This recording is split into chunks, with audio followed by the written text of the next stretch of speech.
Hi, how are you doing? It would actually be great if I could turn on the lamp so y'all see me directly, and if I turn on the microphone so y'all can hear me correctly. But hey, I got the webcam up, so I'm 1 for 3. I'm ahead of the game.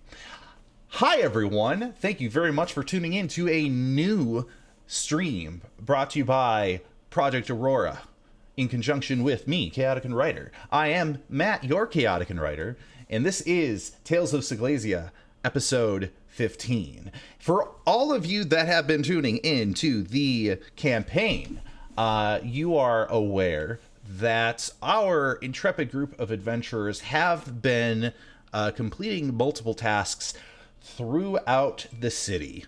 And at this point, one individual in particular has been tapped on the shoulder by a mysterious being in recruitment for a very specific job, of which may go to accomplish this character's dramatic need.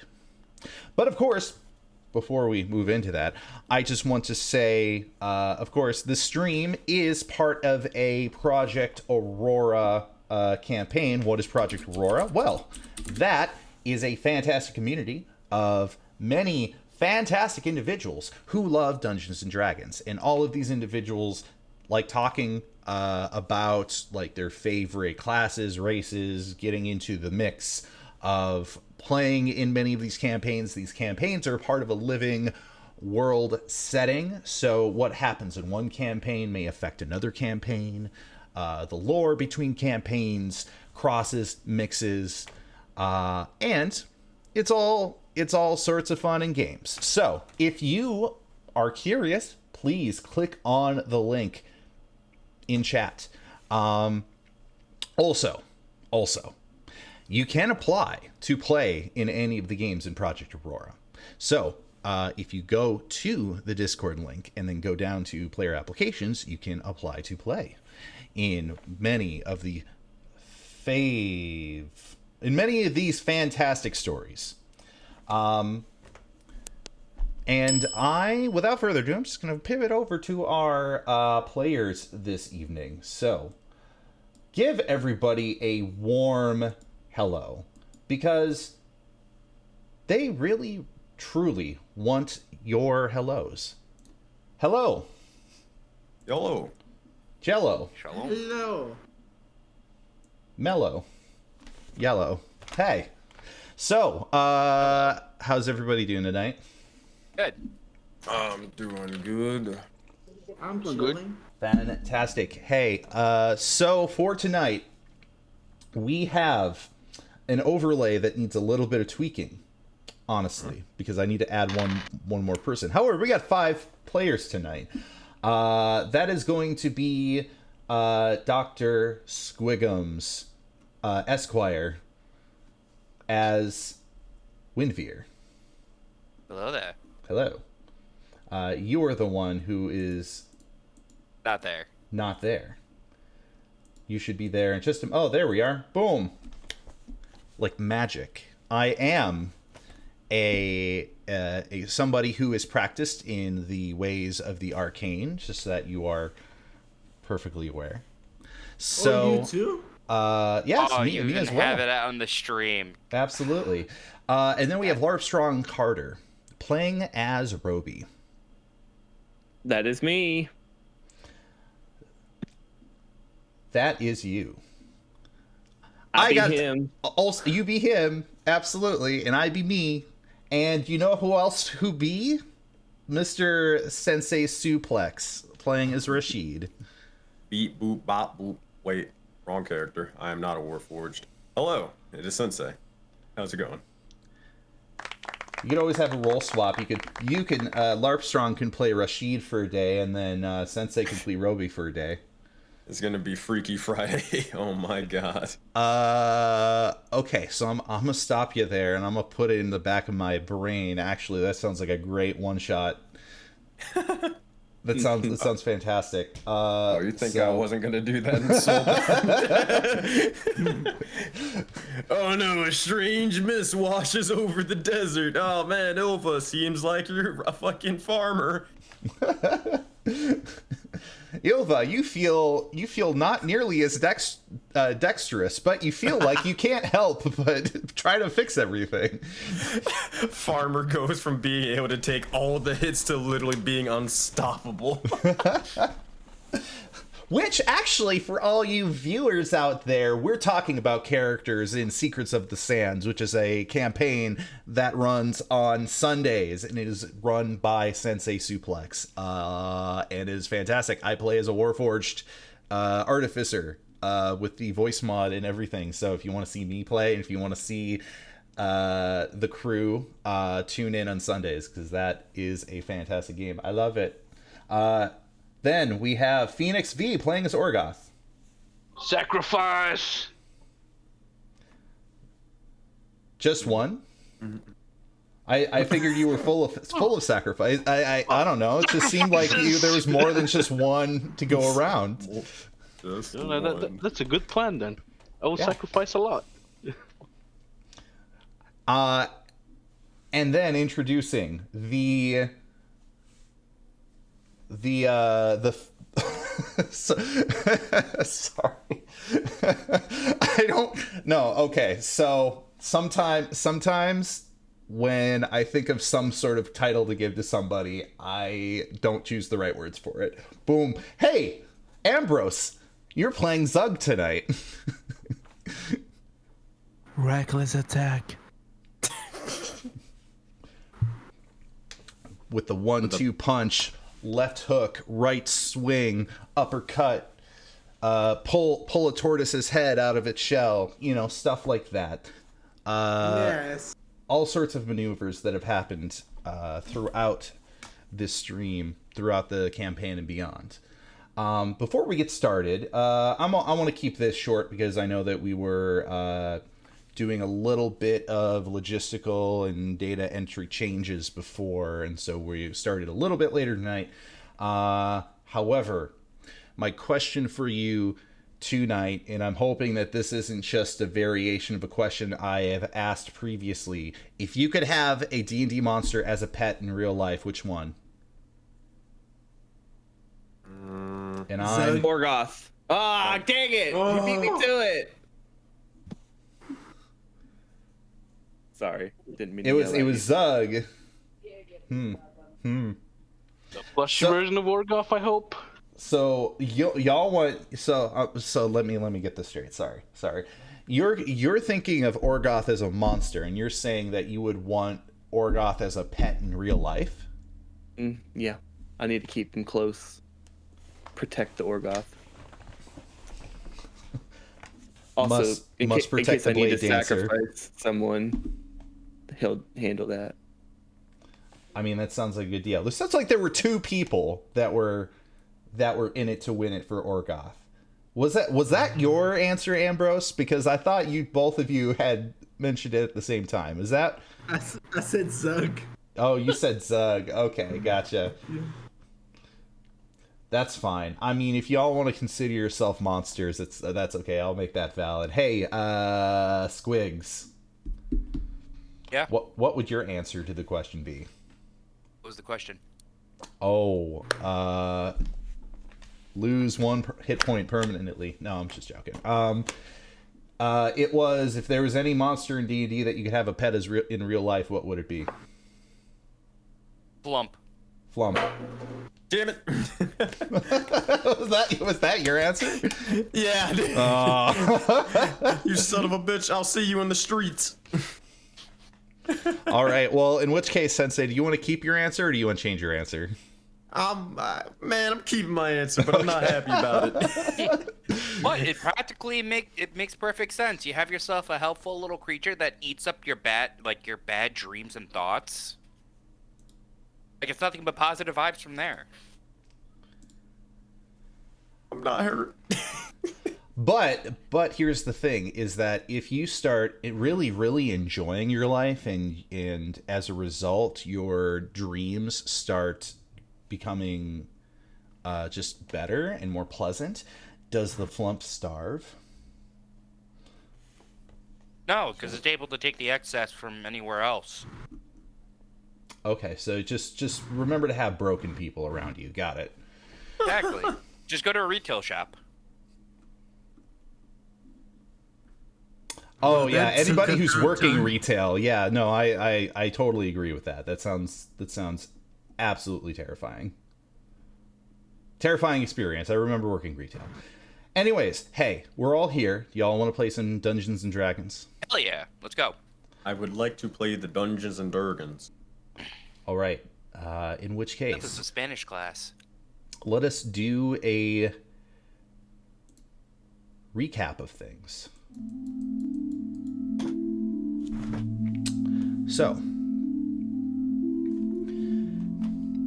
as mentioned, our group of intrepid adventurers, a group that has been, well, passing around variations of a name for themselves. However, they all seem to revolve around the idea or the general alias, the righteous sacrifice. This intrepid group of adventurers, having gotten their start in Autumn Rock, has succeeded in making a name for themselves in the city as a group of chancers who go about and solve problems for many people in the city, especially during this stressful time. In the most recent episode, we had the wrap-up of the vanquishing of particular thugs who were running an extortion ring through the Gold Mercers Guild. After one of our heroes, if you can call them that, managed to chase down the final member of this troop and put them to justice, I guess you can say. There was a network of interaction with the individuals who were there that night. There was a recruitment of a young magician. There was the bartering of multiple items from merchants. And then, for the next week, there was a culmination of different experiences as the characters were running lesser jobs throughout that period. And I believe, for the sake of our previous discussions on it, now that I recall, it was more than 1 week. It was at least a couple weeks. Just to allow us to provide some time to push forward. One individual in particular found themselves change form because of an act that they performed in front of a shrine. Another individual, yep. Another individual took their new student and managed to teach them the ways of an adept magic user in the art of blood dancing. Another individual, I have to honestly recall, so I'm trying to recall what Roby did during that time, if you could help me out here. You have to remember, I'm coming into this coming right off of work. Sorry. I forgot you came early. But Oh, yeah. Not like this. Sorry. That's funnier with even more context. Come on, just give me the thing. Give me the details. Yeah, Let's move on from the joke. The gist of it was that he was helping anyone do stuff. I think he was mostly helping Rashid, right? Like he was Kinda, yeah. It was more of Rashid asked you of a very, very big request. And he gathered everyone to, well, explain it. That's right. Yeah. Yeah. Roby wasn't doing nothing fancy. He's still in that I don't know who I really am state. I remember what it was. You were doing sort of a self-diagnostic, Repair. and you found an interface. I remember now. Of a very particular format. Yeah. And while you do not have immediate idea for its nature, it is something that you hope to bring up with potential Warforged in the future to see if there are any other Warforged that have a similar interface plug. Yeah, that. And then, last but not least, we had Rashid, who, during the last night of this 2-week stretch, managed to share some deep-seated, deeply secret information, or information that was very special and particular to Rashid, finally able to open up and share pieces of history about what brings Rashid here. What is it that he is looking for? Why he has kept this information from each of you up until this point. And then that night, a vision of a place beyond anything on the material realm. A staging location for a conversation. As it is revealed that a Lalasu, the Eye, or as the name of the individual goes, her name being Lalasu, the Eye, has very, very important business with Rashid, and has beckoned Rashid to a location near the Baker's Row.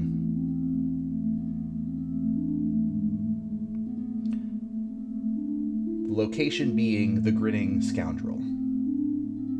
And that they were each to meet the following night. You find yourself the day after. You find yourself in the day after, waking up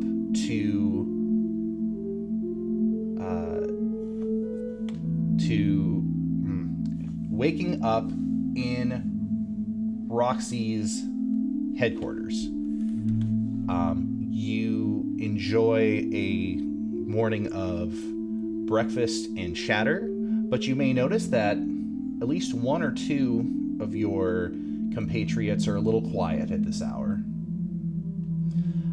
As you each walk down the stairs to reach the main floor of the Roxy and Company headquarters, you notice that there are more than one individual. You hear laughter, as a matter of fact, coming from the main room of this building. As you notice, there are 3 figures sitting over on the, I guess in the lounge area of this room, where there is a red covered love seat, a couple of chairs, a coffee table and a kettle of tea brewing as each of them are drinking and speaking between each other.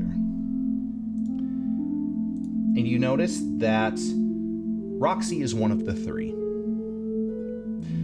The second individual is a gnome who seems to have very particular details of their garb. They seem to be wearing an apron. They have goggles on their head.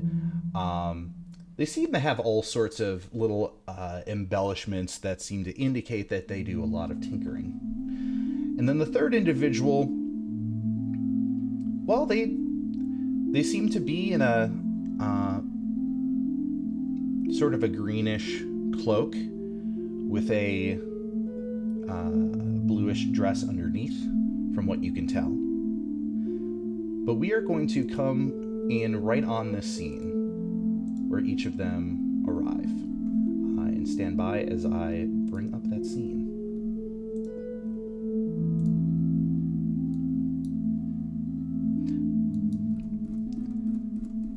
Now, for everybody's assurance, of course, I have in fact made sure that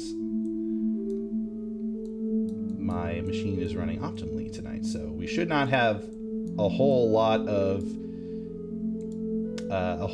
issues in the same way that we did previously. So let's go ahead, and I'm going to activate the scene now.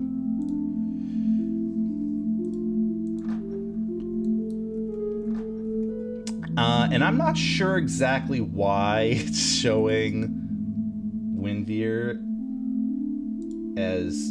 I'm dead. Yeah, I guess you're dead. Okay. Give me a death saving throw if you could. No, Okay. I'm joking. Don't do it. You're not What did they actually do dead. to my boy? Let's get rid of that. Let's throw that in. Oh. Does everybody have manipulation over their tokens? Just Yeah. be certain. Okay. Yep. Super. But anyways, you notice these three.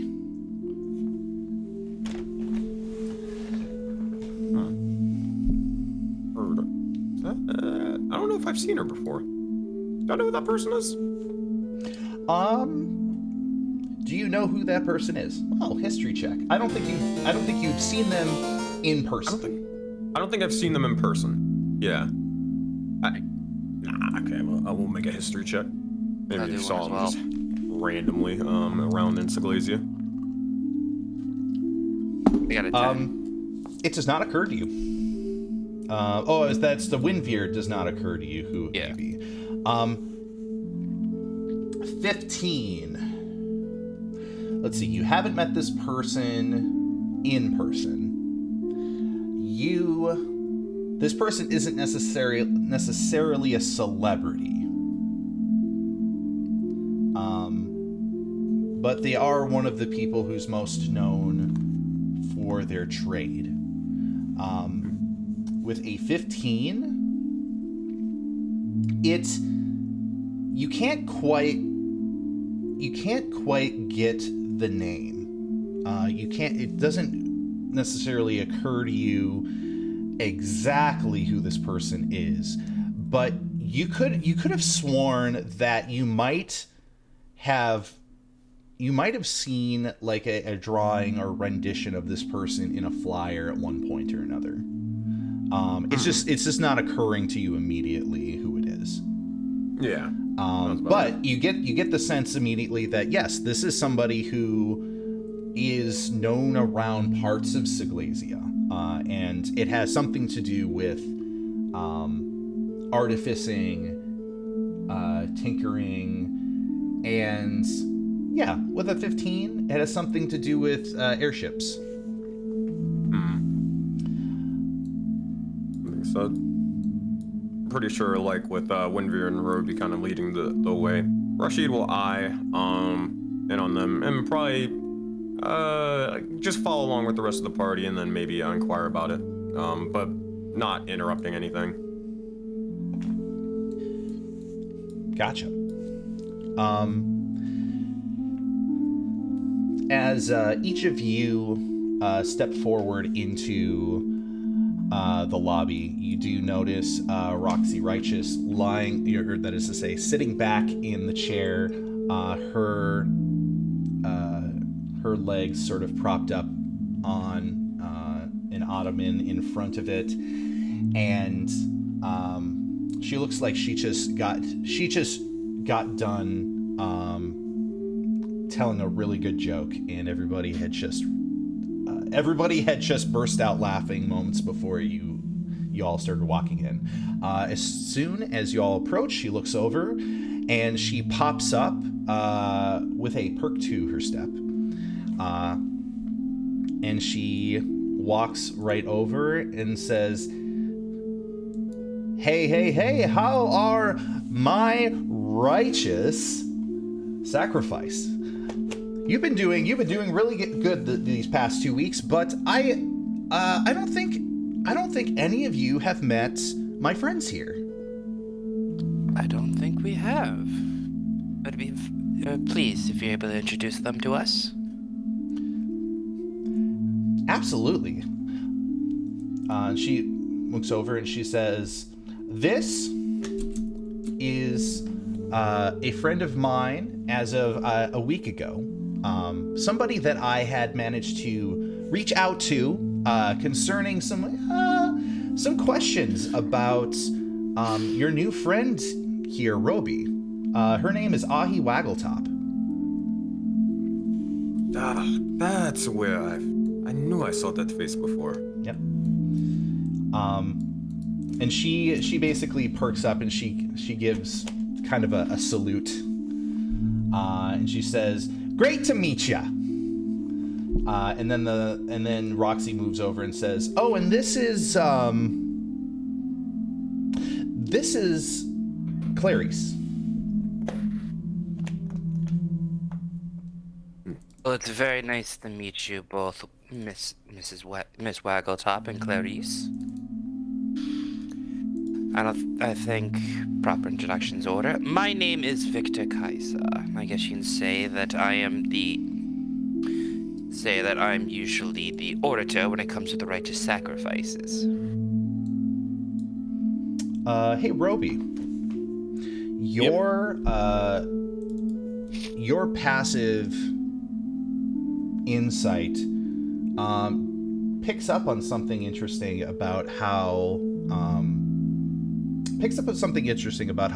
Roxy introduced the second person. A little bit of hesitation there. Okay. Quick question. I forget. Did Rashid, because Rashid out of character rolled to know about Homegirl, but did he say anything to Roby about it? I can't remember.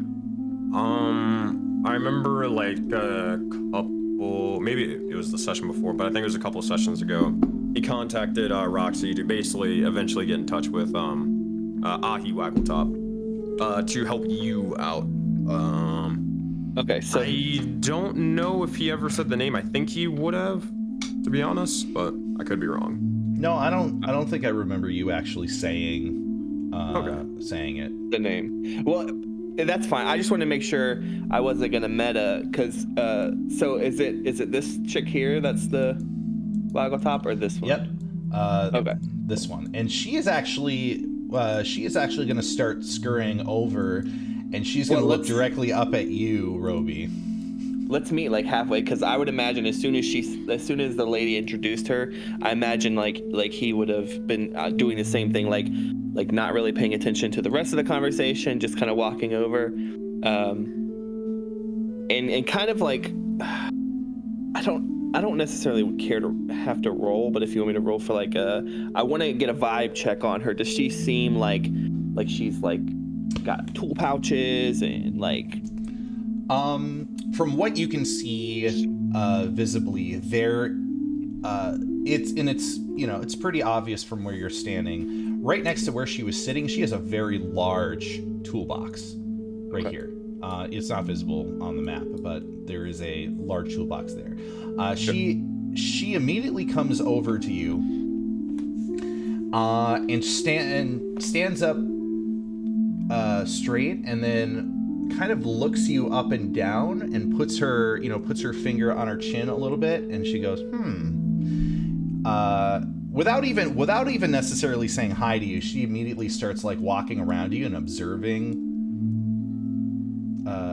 you, sort of trying to get a read on you, as almost as if like less so I mean, like you're an automaton, and she's actually, curious. She's curious about you as an automaton, not necessarily as in a person at this moment. And that's kind of perfect, because I'd say the gist of like as Roby walks up, like he's speaking to her, so while she's kind of walking around, he's introducing himself, and as she's walking around, he's not spinning with her. He's doing the whole like moving his head to follow her, and then when she goes behind, he looks forward until she gets to his right side, and he comes back around and begins to follow her with his eyes as he's doing what I'm about to say. Hello. Yeah. My name is Roby. I was told that you might be able to assist me in repairing some of my damaged memory. I am in need of finding information about where my master has gone and what has happened to him and myself. And, like he's talking that broken up kind of slowness. So I imagine while she's going on eyeing him up and down, he's doing that, following her. As you were saying this, you get the sense that she's listening, but she is still very, very fixated on your make, and what she's doing. You have to remember, she is pretty short. She actually manages to walk over here, grab a step stool, put it in front, stand up on it, and then lift your right arm up, take a look at, your forearm and up. Remind me again which arm was the one I was just about to say is the left one. So just to clarify, the left one was the most damage, which was the one he ripped off, and he now has as like a strap to his side as a weapon as needed. But the right arm was the arm that he found the port on. If she gets close to it, he does have an instinctual like jerk away moment, kind of like while he probably doesn't understand secrets, like he understands like some human emotions like trust and not knowing her. He's not sure if he wants to he doesn't know what this port is for, right? So it's kind of like, well, what if this is something that could be used against me? So are you trying to conceal it? I would say he would kind of, if she is messing with his right arm, he would do that quick like jerk away. If she seems to be paying attention to that, then yeah, I would be trying to conceal it. Okay. She, in which case, sleight of arm check. How good are you at concealing a thing? All right. Roll normal. Okay. Of course, I'm going to do one thing as a particular roll. Ba-bum.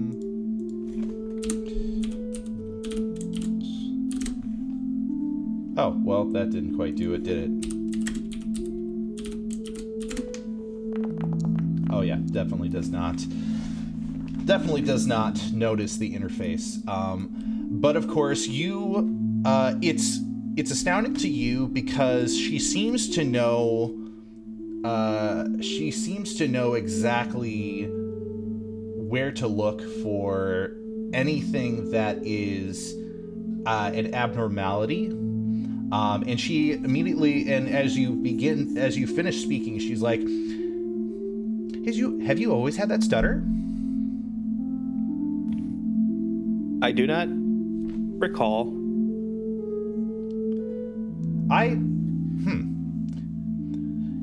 You know, I've seen models like you before, but usually you don't have a voice quantitative module that is as damaged as yours. Most people don't even notice it. I have an ear for these things. I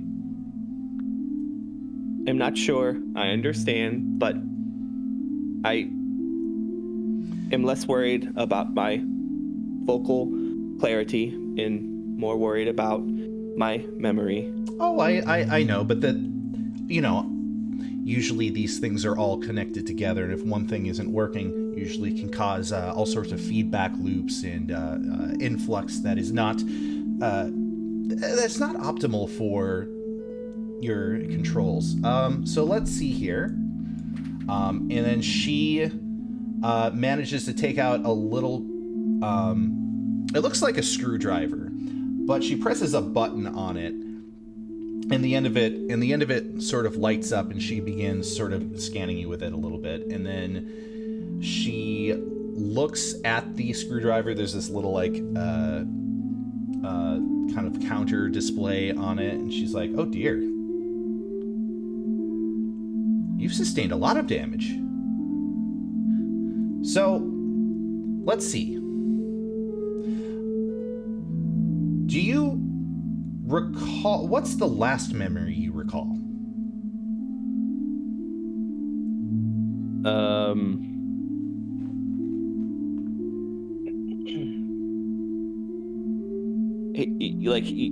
He does this kind of like almost pause, look in the air kind of vibe. I believe that my most earliest memory, while fragmented, I remember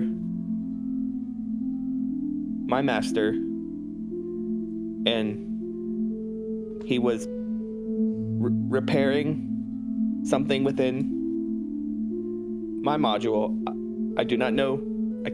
I cannot recall what, but my master always took care of me. And she is going to look at you and say, well, from what I can see, you have at least 3 to 4 different series of Warforged parts assembled to you. So you are definitely not your prime unit. It definitely seems to me that, there's... she isn't tall enough to do this, but she takes her screwdriver and sort of reaches up as high as possible with it and sort of just nicks you, I would say, like, on the abdomen or whatever. Says, like, there's more in your noggin than meets the eye. So I'm thinking we might want to set up an appointment and maybe drill in there and see what we can come up with. See what we can find out. I might be able... I think I still have a defragmenting unit. I mean, if it's possible, there are memory fragments. I'm sorry, everybody. I'm getting way off base here. I usually get this way when I get really into my work. Hi. Yes, my name is Ahi, and you are Roby. And she finally sticks her hand out to shake your hand. Yeah. So just a quick thing. Mm-hmm. I imagine as she's, because I didn't want to cut you off. I imagine as she's doing like saying that stuff, that Roby's kind of like interjecting things in between her sentences. Like when she's saying like, oh, we can, or I see that your bits and pieces. He'd be mentioning kind of a survival code. Was placed within him to have him be able to basically pick parts to survive as best as possible.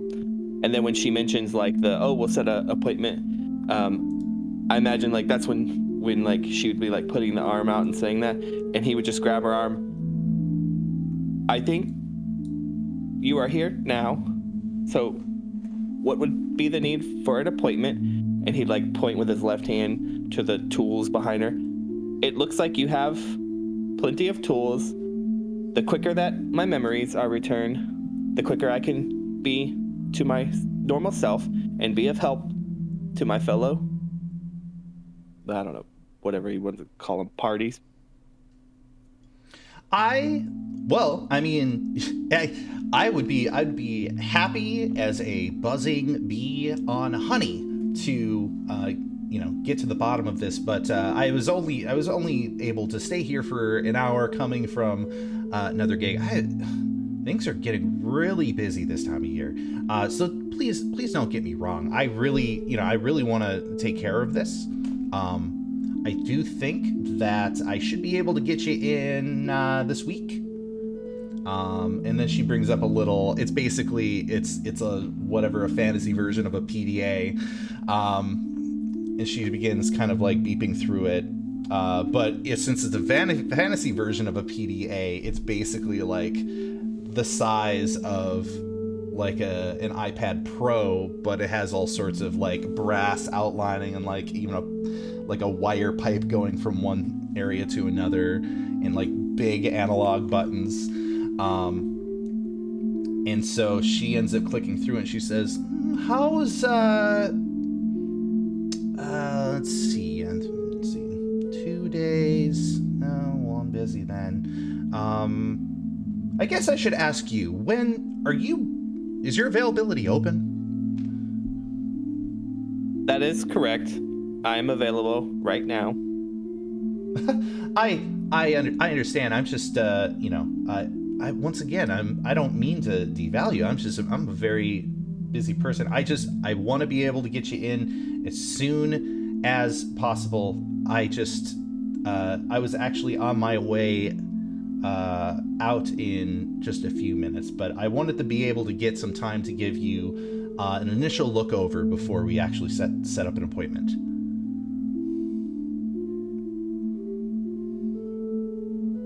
While I cannot say I understand, I believe that something is better than nothing. I think that is the saying. Trust me, the tools that I'm going to need to open you up and take a look, it's going to take a number of hours, and these tools, I can tell right away just by looking at you, these tools aren't going to cut it. We're gonna need some, and she begins just listing off a whole bunch of technical terms for different tools and different components, and then she is going to say, here, I understand this is all very important, so I think I might be able to move something tomorrow to the next day. Would you be able to come by the Cloudseeker Spire tomorrow, let's say afternoon? That I can do. You do know where the Cloudseeker Spire is, don't you? I will find it. It's hard to miss from here. Go southeast. It is the tall tower, and usually there is at least one airship docked to it.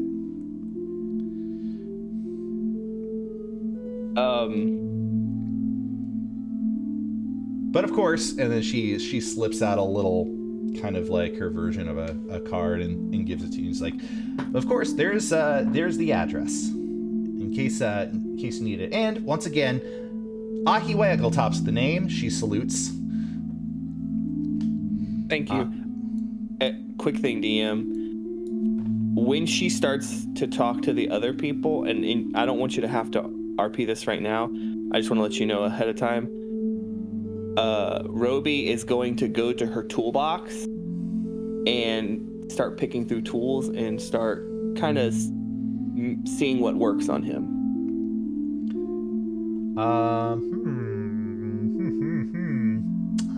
let's see. What kind of check would that be? Investigation. Okay. And I'll do that. Like, come back to me. I'll just put him over here, though. I want the other players to get some time, too. Ahi is going to look over to you doing that. It's going to look over to the rest of you and be like, is your friend usually this nosy?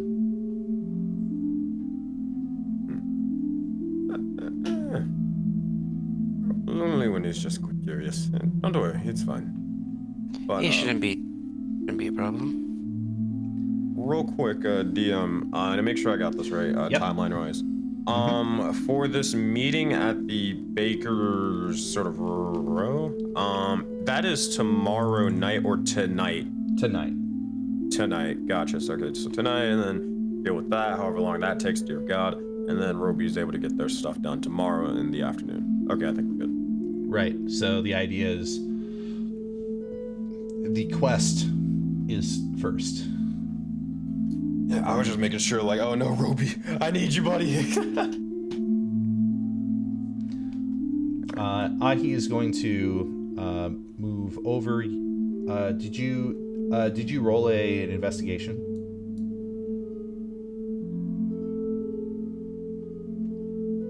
Oh, sorry. Carter. I'll do that now. I was gonna. Carter. Yep, I hear you. I was trying to let the players get other stuff, but yeah, I'll roll that real quick. Where am I at? Attributes. You said investigation, right? Let's do that. There we go. Like, I imagine he's just kind of like, he's picking through, and like, all of this shit, he has no idea what it is, but like, he knows how to repair himself, so he's like taking some of the stuff and seeing, like, does screws fit into screws type of thing.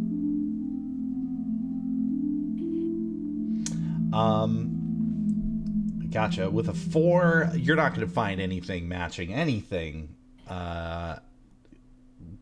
according, like, to what you have in your chassis. There are an assortment of different screws and components in this toolbox that seem to be to all sorts of different gadgets, all sorts of different chassis. And Ahi sort of like walks over and she says, well, that's mainly for airship repair, but you know, all of these different tinkerers throughout Leonios and beyond, they always have to go with their own proprietary screws and bolts, and it's a nightmare. So I was thinking that this was going to be a standard unit, but you, my friends, you're a bit of a hodgepodge. So that's why we need a focused, dedicated time to complete this dissection, I guess you can say. You don't happen to have a pain feeling unit, do you? I do not feel pain. Oh, good, I do.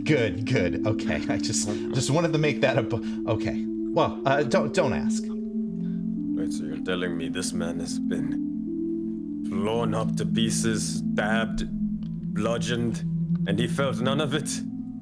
Oh my goodness, he should be up in the front lines with you, Zug. Zug don't feel anything. Exactly. You two will be unstoppable. Roxy's gonna walk over to everybody, and Roxy's gonna look directly at Zug and be like, "You're looking a lot less hairy, my friend. You must have slept off whatever spell that was, because let me tell you, all I heard last night was clomp, clomp, clomp, and one of the orcs told me that they thought they saw a goat waltz into the room."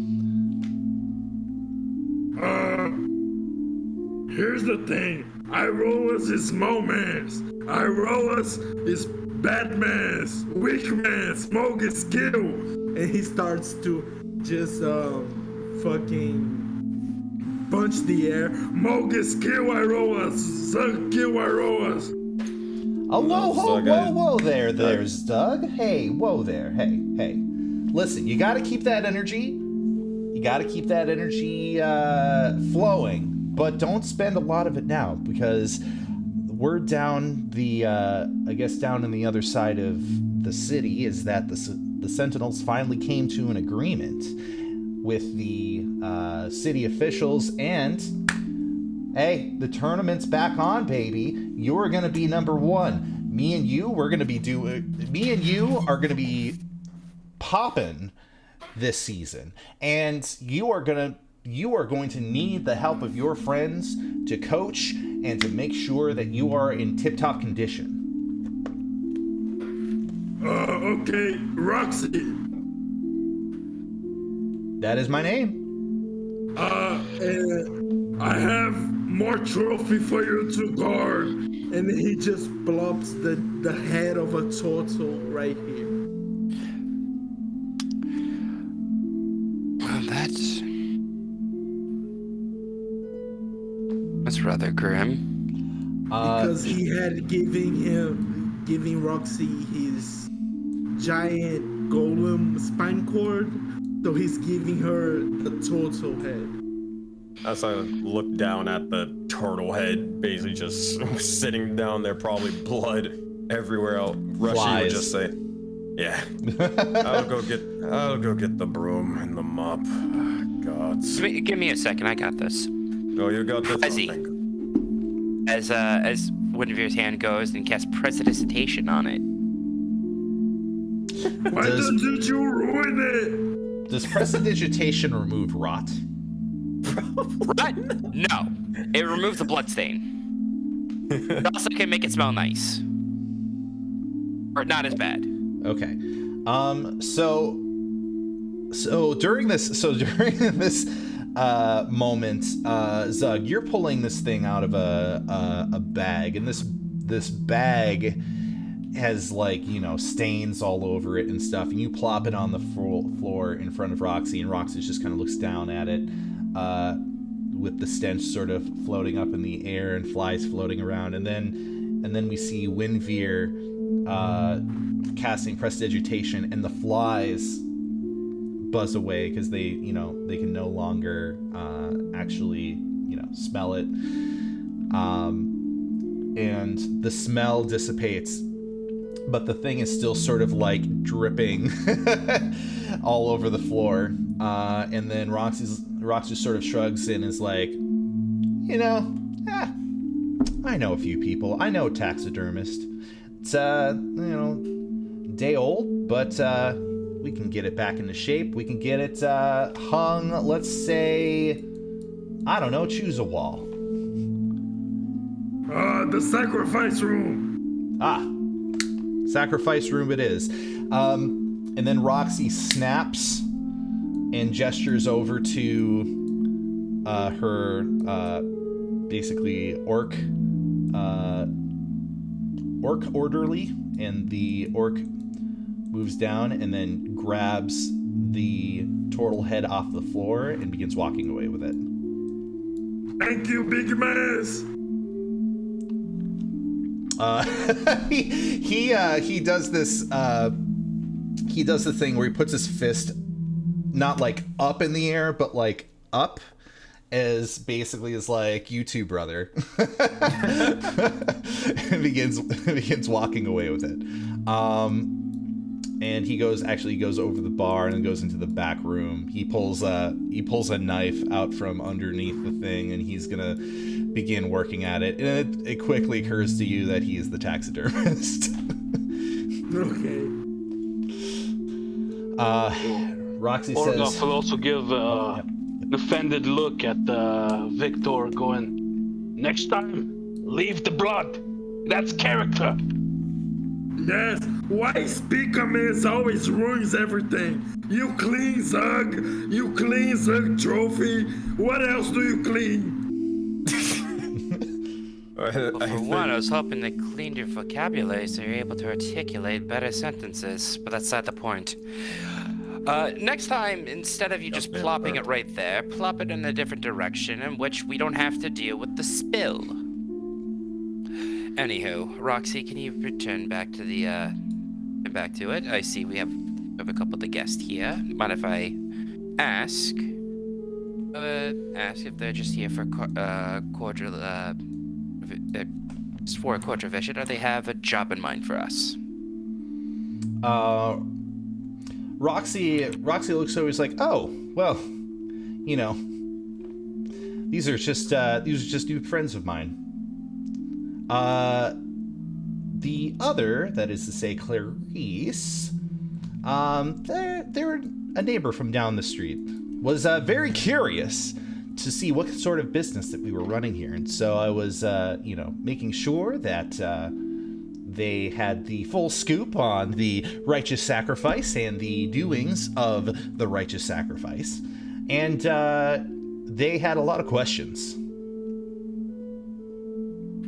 Ah, okay, that makes more sense there. I just wanted to make sure is all. You notice that Clarice is sort of just, there are a couple of kind of pictures on the wall. These are not like paintings. These are the kind of things that, these are sort of like furnishings. So they are, like you might go to that clinic and you see that like painting of a guy on a boat. He's, just whatever, rowing out to sea or whatever, the kind of thing that, you're bound to see in a bunch of different locations. That's the kind of thing that's on the wall. And she's sort of just looking at it.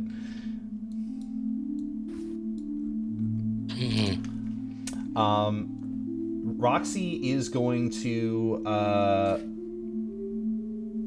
look over and say, speaking of which, Orgoth,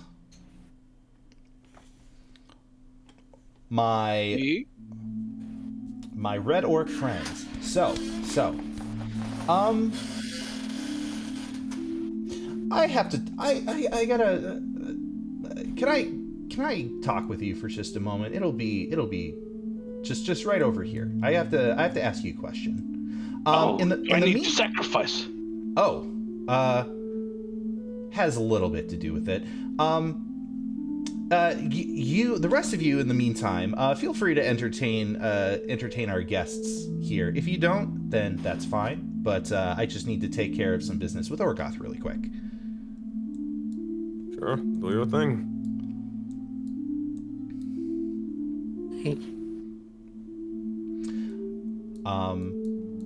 And so in this precise moment, I will, let's roll a dice, see who goes first.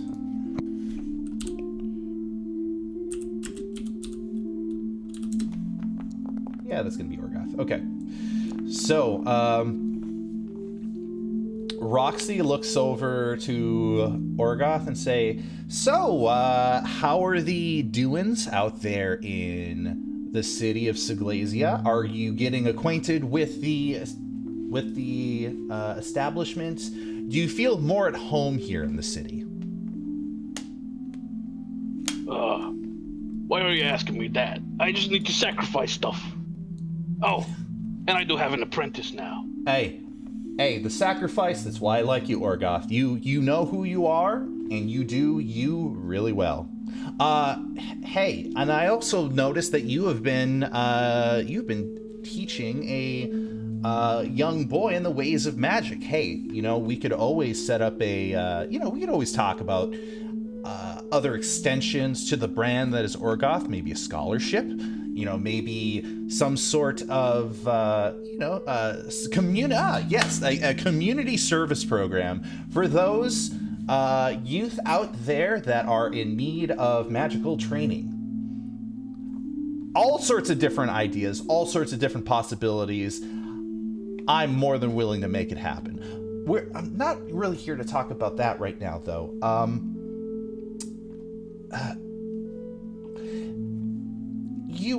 I haven't asked you much about where you're from. Do you have a lot of friends back where? How do I put this?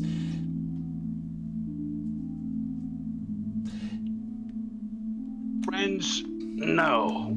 They're more like enemies now. It's a tough subject. She kind of gives you kind of a solid look and then nods slowly and says, "Oh." But you're telling me that I couldn't create an army for Mogus by training magical people? That's not what I said. I know your imagination is getting ahead of you. Just let's put that in the pot. Let's put the lid on the pot. And let's go over to the frying pan here.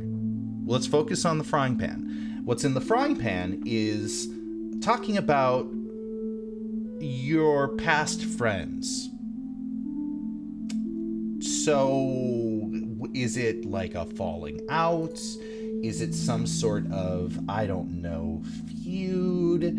They wouldn't want to, do some sort of, I don't know, harm or anything like that to you or anybody close to you. Give me the details. I'm just kind of spitballing here. I guess I'm curious. Well, sort of may have killed my master. And, well, they did not like that. Well, I wanted some freedom. They wanted to keep me chained because they believed an old legend. A red orc born with the white eyes will either bring a curse or prosperity to the cult. As soon as you say the word cult, there are two parts of your conversation where you see Roxy, of course, her face is sort of, lit up in her typical Roxy personality mask of sorts. As soon as you say the words, kill your master, and you say the word cult, you do see her blink. Are you all right? All right? I'm as right as rain. Who isn't all right is maybe you, my friend. And maybe other people aside from you. I had an interesting visit the other night. And somebody on my way back to this fantastic establishment managed to stop me in the middle of an alleyway and offered me a proposition. What sort of proposition? Oh, I mean, how would I put it? Something, in the business world. In the business world, we call it termination. In the real world, it may also be called termination. So is that like a sacrifice? They seem to think that I can convince you to go to a certain place in time where your friends might be waiting for you. And she kind of gives this look with this kind of a little bit embarrassed look, she, in order, roll an insight, because this is very clearly fishy.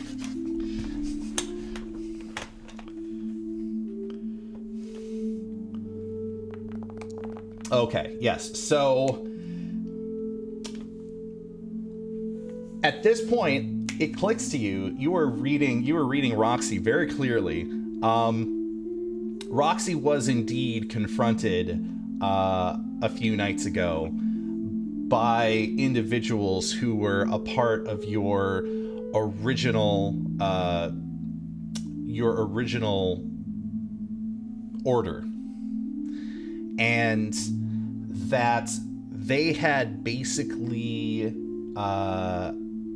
whether you want to say intimidated or provided an offer, by the way that Roxy is looking at you and delivering this, it seems to have been some sort of ultimatum or threat to suggest that in order for Roxy and the business not to undergo, some sort of unfortunate accident, that Roxy was supposed to somehow send you on a task or quest to a certain place where you would be confronted by your previous cult. And that obviously Roxy had suggested that, yes, she would do this, but mainly just to get out of the situation. And that she was addressing this to you now because she doesn't actually want any of that to happen. How did they find me here? Or how do they know about me being here? Beats me. I mean, I don't know all that much about your history. You just shared it anew with me today. I mean, hey, who doesn't want to kill their boss? Huh? Like, sometimes you work your butt off and you just can't handle the people above you. But of course, don't, to that effect, don't see me as your boss. See me as your partner. At the end of the day, I thought you should know, because it seems that we have about a week before these particular individuals might make a visit here to my establishment, to our establishment. They seem to think that I can deliver you to them. They seem to think that they seem to want to make me think that in me doing so, they will leave myself and the other members of the Righteous Sacrifice alone. Where will they be waiting? They gave me an address. If there's something we wish to do with that information, we can plan for it. But at this moment in time, you have been warned.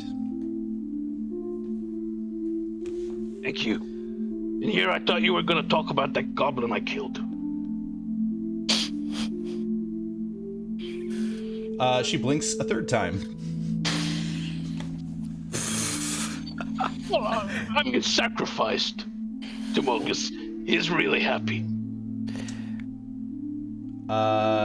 She shifts her eyes back and forth a bunch. You actually see her run past you and immediately run over to the counter, grab a broadsheet, and then bring it back, and then open up the broadsheet, and then look through it really quick and look at you and say, "Oh, Orgoth." Yes, it was wonderful. I know. Oh, this is not. If this if this gets connected with you, it's rather conservative for me to say this will not look good for your reputation or your standing with the law. So let's talk about this later. Doesn't seem like something that we can. She kind of gives her like self a little bit of a kind of a temple headache massage, and she says, "Orgoth?" Yes. Don't do any more alleyway sacrifices if you can handle it, because we don't want that coming back to you, because that would not be good in the eyes of the Watch or the Crown's Guard if you are committing violent or potentially deadly crimes here in the city. It's not a crime. It's a sacrifice. Listen, It's I know holy. I know these. Listen, I know these people were, like extortionists and stuff. There's always the excuse of self-defense or defending somebody else. Usually, I'm pretty good at speaking with people and spinning it that way, but this seems explicitly.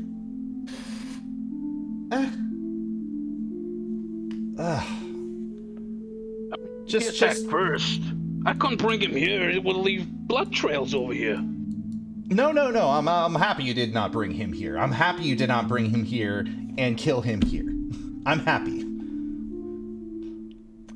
She looks back and realizes she's being louder than she should, and then she quiets down. She's like, "Can we talk about this later?" Oh, all right. Okay, I have my eye on you. Hey. Big things in the future. But don't do things like that again. But how? I need to sacrifice. She gives a deep inhale and she's like,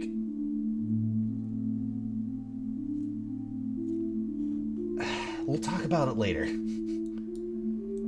All right.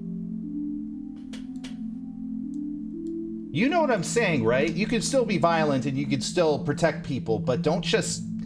we'll talk about it later. Protect people? What are we protecting?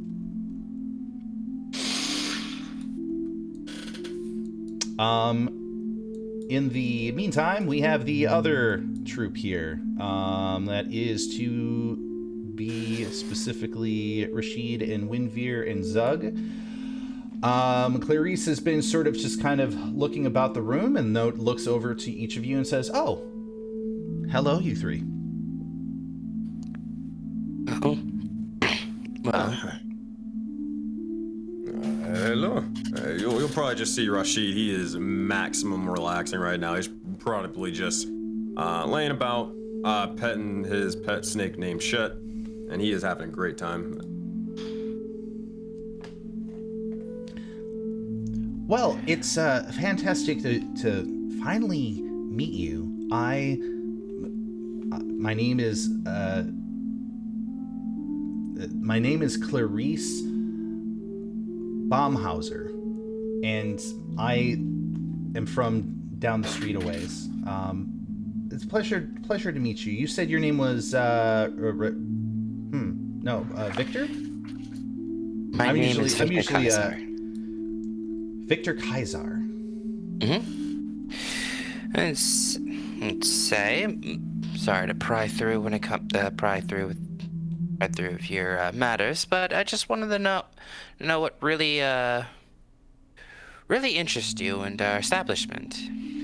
Oh well, I'm a member of one of the small sects of the Midtown Eyewitness Council.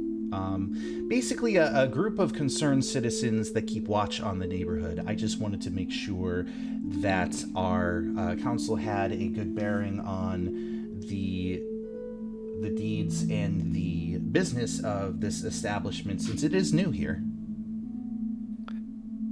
Oh, I perfectly understand. I guess when it comes with the new establishment, things are always privy when it comes with any type of shady intentions, especially someone around into this area. But do not need to worry when it comes with it. As you can see, I saw that you had a wonderful conversation with our employer. Yes, I have. This was my first opportunity to meet Miss Righteous in a full capacity, and I am pleasantly entertained by my presence. I'm happy that she is entertained by my presence here, and I am entertained by hers. That is wonderful to hear. So, Oh? Victor, Yes. you don't happen to know, you don't happen to be somebody from the neighborhood, or perhaps a little higher up? I was gonna say, why do you ask? Oh, I'm just trying to get a bearing on, everybody here and the normal clientele of the business. I'm inciting her. You're gonna insight her? Yeah. All right, insight. 20, sweet. So, 20 insight. This is also going to default as a bit of a perception and investigation at the same time. You notice that she seems to be very convincing an individual. It seems like her story is, I guess predictable of somebody who would walk in and snoop around a place. It is a story that seems to be executed fairly well. It's not truthful, not in the least. She is absolutely not somebody who is a part of any such organization. Does not occur to you that she is here to investigate the business at all, or to know anything about anybody here except for you. As it quickly occurs to you that she is very, very subtly on her signet ring flashing you a symbol of House Danil. Ooh. As I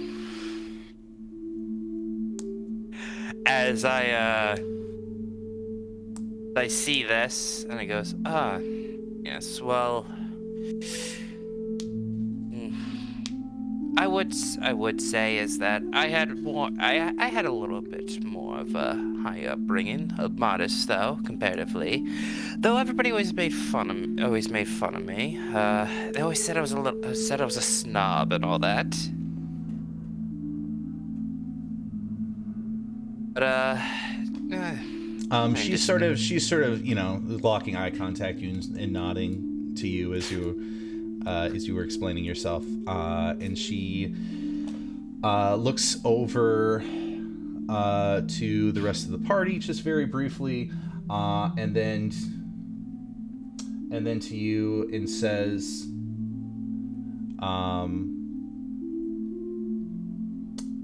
let's see, in particular, she is going to say,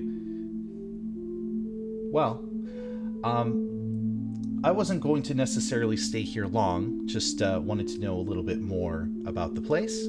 But it was fantastic meeting each of you. Out of character, did Rashid say their name previously? yes. Yes, that's right. She's going to extend a hand to Rashid, shake it, try to shake. Actually, did I? Yeah, we'll say I did. He probably would have anyways. Okay. And then shake Winveer's hand, and in the process,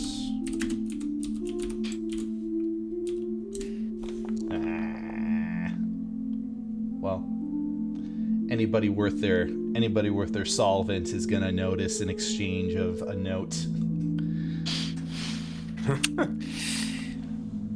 She looks at it and it's not his business. He does not care to ask. Keep his nose under. It is. Oh, I would say it's enough for people involved in the conversation, maybe Zug and Rashid, to notice, but everybody else is engaged in some other thing, or in that time frame is engaged in some other thing. So she says, "Well, it's been fantastic meeting each of you, and if the neighborhood is ever in need of assistance, then I will reach out to Roxy post haste." Oh, thank you. I would say I've been meaning. I've been hearing some rumors, a little bit of crime and all that, but I would love to be able to help with the information you need.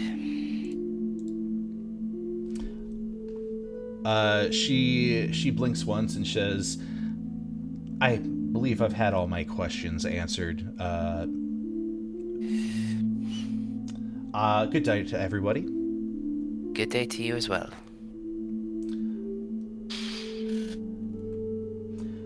And then you are going to see her leave, which I'm not going to do right away because I am looking through different maps right now. Okay, yeah.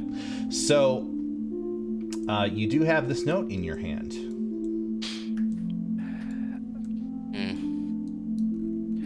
Are you going to read it now, or are you going to conceal it for I'm going to conceal it for later.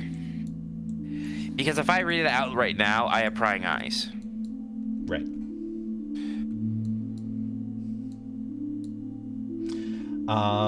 Ahi, noticing Clarice leave, she is going to look over to Roby and says, "Our appointment is settled, and so I will see you in the afternoon."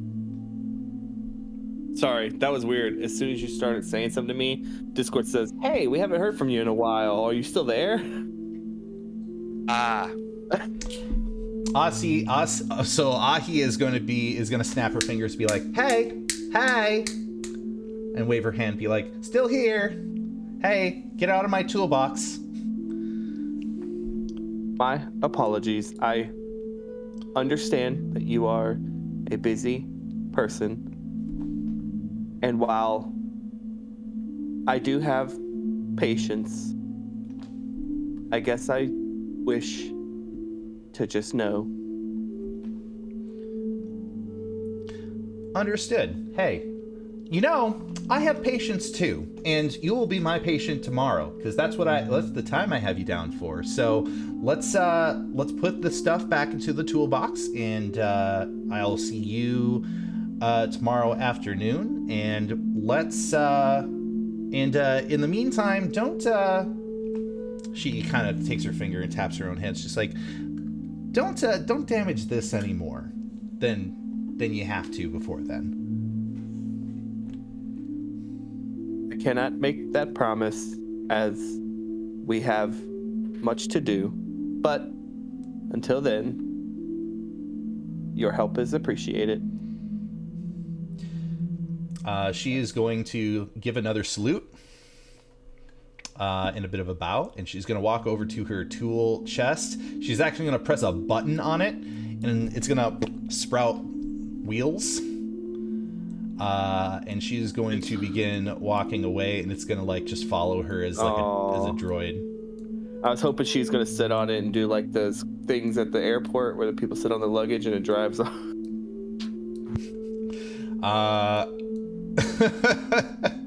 I mean, that'd be pretty great. She presses a button. You know what? I'll retcon that. Let's keep it contemporary for the kids out there. She presses a button, and the toolbox extends a handle, and from the bottom of it extends basically a place where one could put their feet, like a scooter, like a powered scooter, and and begins riding away.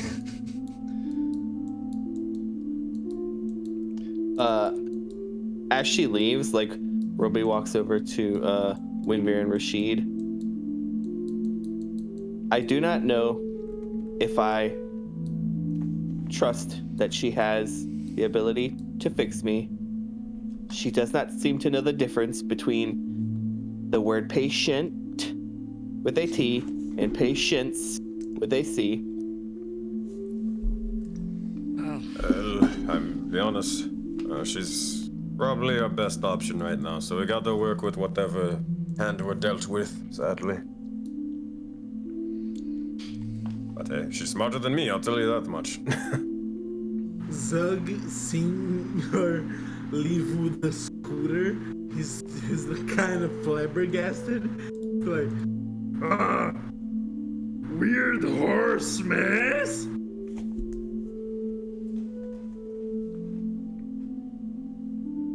I don't know if they call it gyromance. Zug, at some point, you just sort of accept the sort of weird shenanigans that take place in SEGLESIA. It just becomes the new normal. Okay. Thanks. Roxy's gonna overhear this, and she's gonna be like, "Hey, what a weird and wonderful place this city is. From here in Midtown all the way up to the Great Lines Ascent, all the way to Thorntown behind me and Autumn Rock ahead. At the end of the day, the thing that turns this city around, it's the thing that turns this world around, is a little bit of reputation, a little bit I of. thought you were gonna say money. Well, I was gonna say money too. These things are important. All these things. Hey, you can buy reputation with money. Wait. You can't buy money with reputation. Wait. So you're telling me I could have just made a name for myself like, here, praise me, and just throw money at them? Why didn't I do this the entire time? They You call didn't have it the money. marketing. You know what? I did not think about that. See, that's why you're here, Winveer. Yes, well, that's usually why I'm always here, to make sure everybody stays out of trouble with this, but, Oh, yeah. well, speaking of trouble, we do have a little bit more trouble.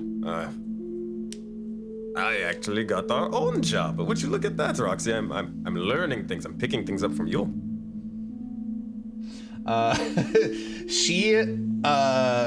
She grins a little bit at your mention of picking up a job, and she's going to speed flash her sunglasses and toss them on, and then cross her arms and say, "Is that so?"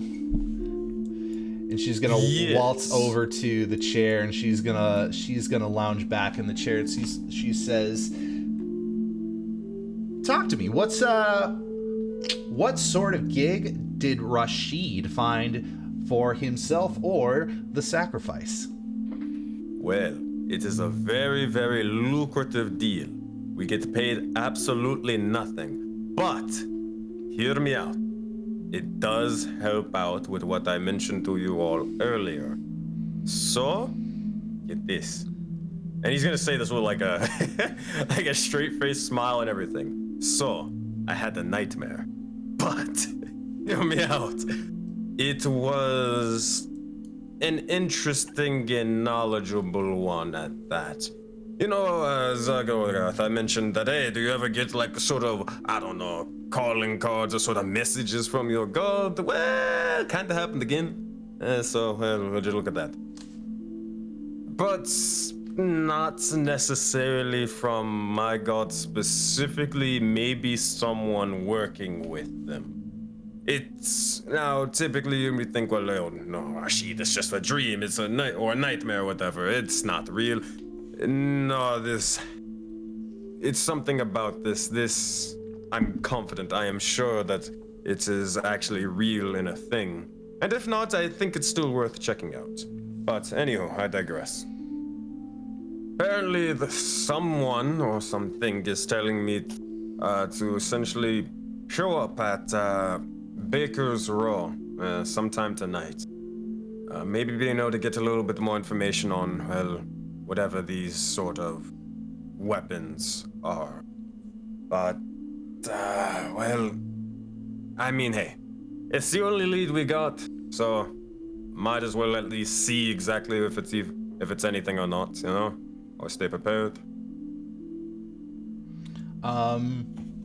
Roxy's sort of like taking the entirety of her hand and sort of like massaging around her chin and the lower part of her cheek. She's sort of like thinking things over. She's like, no money, but weapons, a little bit of a, dramatic need being served. Well, how about this? Maybe not money, but the favor of a god. Now, I'm pretty sure you can't buy that. Well, okay, maybe with Erebos, but that's besides the point. Yeah, but that's because it's Erebos. Yes, I know, but the point still stands, regardless. Favor of a god. Well, I always got room on my payroll for a god, so...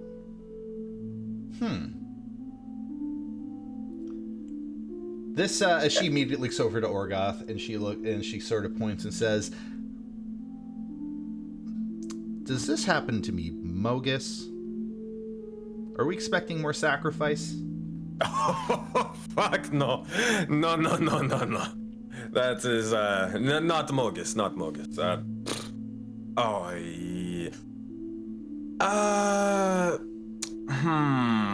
Let's just say how do we put it?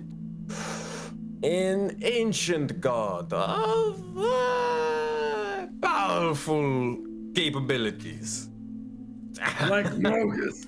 You wouldn't know, but don't worry. What? He sort of grumbles to himself, more powerful than Mogus, but that's besides the point. Yes, like Mogus. 5 gold pieces, it's Phoenix. Oh, fuck no. You think I'm as basic of a bitch as to worship Phoenix? No. Truth be told, the answer's yes. But I digress. Touche, fine. You get that one, but only that one. Roxy But, is... oh, sorry. Go ahead. No, that's you. Roxy is putting her, her hands spread out, her fingers together, sort of thinking and nodding her head. And she says, like, "That's cool.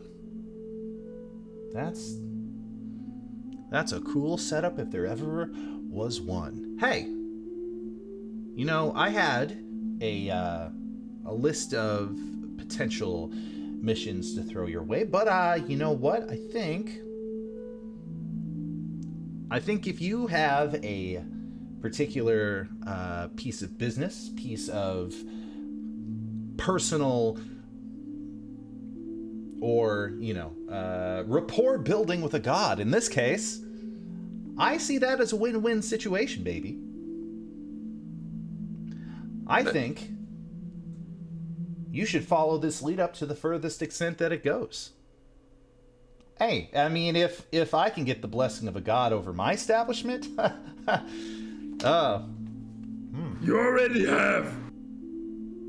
She kind of shifts her eyes nervously, and she's like, yes, I guess, yes. Very clearly very nervous about the whole Mogus thing. Or Zug, you will like this one. He is a very, very big man. Bigger mess than Mogus? Bigger. Zug is going to walk wide-eyed towards Rashid and whisper, What is Bigger Man's name? Well, most people, an ancient legend that most people would, typically refer to as, and it'll just sort of do the whole sort of, it doesn't have prestidigitation, but it'll do like control or produce flame and like do a little bit of sparks and more, as he's doing kind of like jazz hands. The World Serpent. I'm religion that. 24. 24. Actually, Matt, can I do this? You could, yeah, absolutely. I mean, yeah, with it, I'll give you advantage on that because it's, you know. Well, no, world more serpent. so, could I explain Yeah. what the populace knows about the world serpent? Yeah. I'll say with a 24, it's pretty, very, very, very hush hush. It's like, you may have heard like a random case and scenario of like, oh, how do you say? There may have been one person or whatever that like claimed to worship the world serpent or whatever, and it's just like, that doesn't exist. What are you fucking talking about, kid? That's not a thing or whatever. But Rashid probably bringing that up, it's like, wait, is this a thing? Wait, does this actually have some merit or whatever? Because again, the world serpent isn't a very known god. Only a certain select few of people actually kind of know who they are in the first place. Mm-hmm. You know, I thought your god was just gonna be banal. I don't even know that one. Banal? Boring. Nah. Oh, see, there you go with the smarts again. Please. I've heard some clamoring about this world serpent. We weren't able to really find a name for it. Surely figure out if this actually is your god. Do you remember the name of him? I mean, again, they contact me really through dreams and stuff like that, but, I don't know, maybe the name Dendar rings a bell, but, that's all I got. They talk to me, but, nah, not really. Dendar. DM question real quick. Does Zug believe that this world serpent coming from Rashid is stronger than Mogus? Does Zug believe that? Of course, Zug would not believe that because. So I don't need to you're roll all intelligence about check. Mogus. Hey, the whole. Could the I whole, make a persuasion check? Did you make a persuasion check? Go Hey, ahead.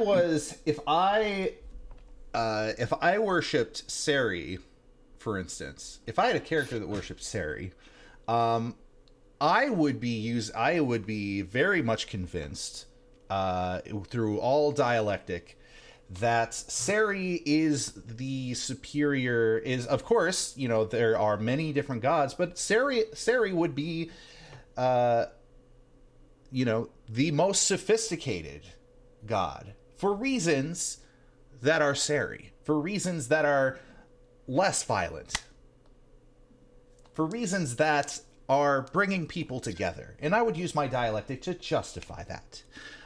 You, my friend, worship Mogus, and you very, very much worship Mogus. So in your mind, you are very convinced that there is no god bigger than Mogus. You think Iroas is a goody two-shoes. Are you going to try to persuade me, Sensei? I mean, as if I can. You can try. Well, DM, can I try? Yes, you can try. All right, let's do this. Persuasion +3. Hope for the best. Can I persuade Zug that his god is smaller than my god?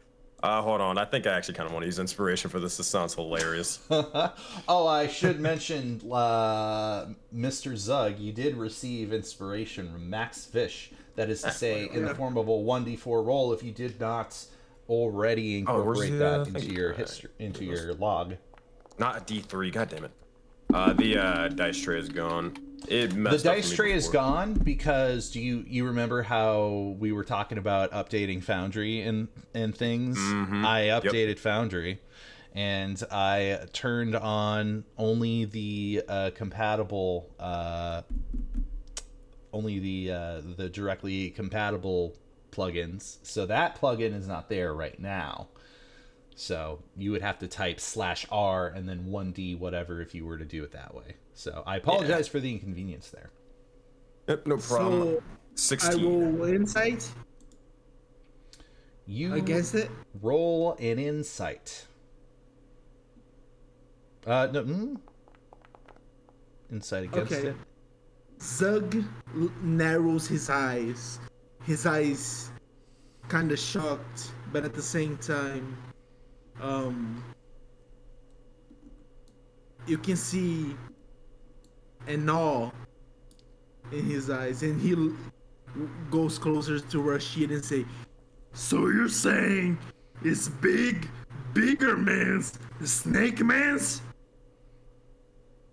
Stronger than Mogus? He thinks about it, and Rashid, having not really any clue or idea, but he's just like, man, what the hell? Yes, stronger than Morgus. Insane, I know, but that's the reason why he has the world serpent or the world part in his name. He's that strong and he's that big. So big, oh my... Zug's kind of having an internal breakdown at this point. All right. Rashid, please do not harm Zug more than he needs to. I don't think his mental state can handle much more. Cognitive Zug wanna see it. dissonance. Cognitive dissonance. Oh, yes. Zug is conflicted. Join us. Welcome to the family. But go ahead, Rashid. Hmm? Rashid, so you're saying as an associate that's also related to the World Serpent we're gonna have to meet them on Baker Street. Now, this is more of, hey, Sensei Suplex, it's been 2 weeks or whatever since the last session. You know what I mean? Mm-hmm. So I would love to give more information to my party. I just, it's been a while. So yeah. Could you, help me out here, Matt, or whatever, and explain exactly what went on with that sort of scene?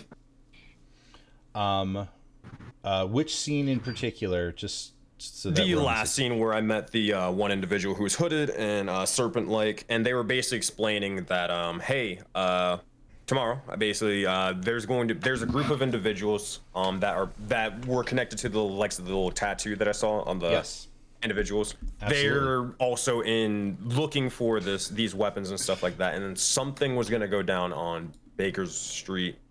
Or so whatever, but what was that thing, if I knew? Right. So, the recap of the scenario. I don't believe I have the music for it. Actually, I might have used this. Maybe I did. The recap of the scenario. You had a vision. You would call it a dream, but it was too prominent to be simply referred to as a dream. Everything felt very real. You were in what seemed to be a pocket space between the planes. And you were on a crimson-colored platform with a dais at its center.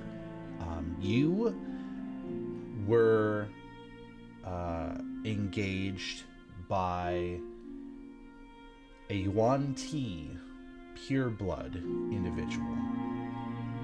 And this individual, of which the name was La Lasu, the Eye. And this individual had basically informed you that the World Serpent has been speaking with her to reach out to you. That there was a tribe of actually, I'm trying to remember if I revealed this information. Oh shoot, maybe I did. That the severed hand was at large in the Baker's Row, and that I remember that. they were seeking what you were seeking. And that you and her were being essentially activated as essential pawns in this game of chess that the World Serpent is playing. That she believes that she can help you acquire that of which you seek, but in exchange, stop the severed hand before they accomplish their goal.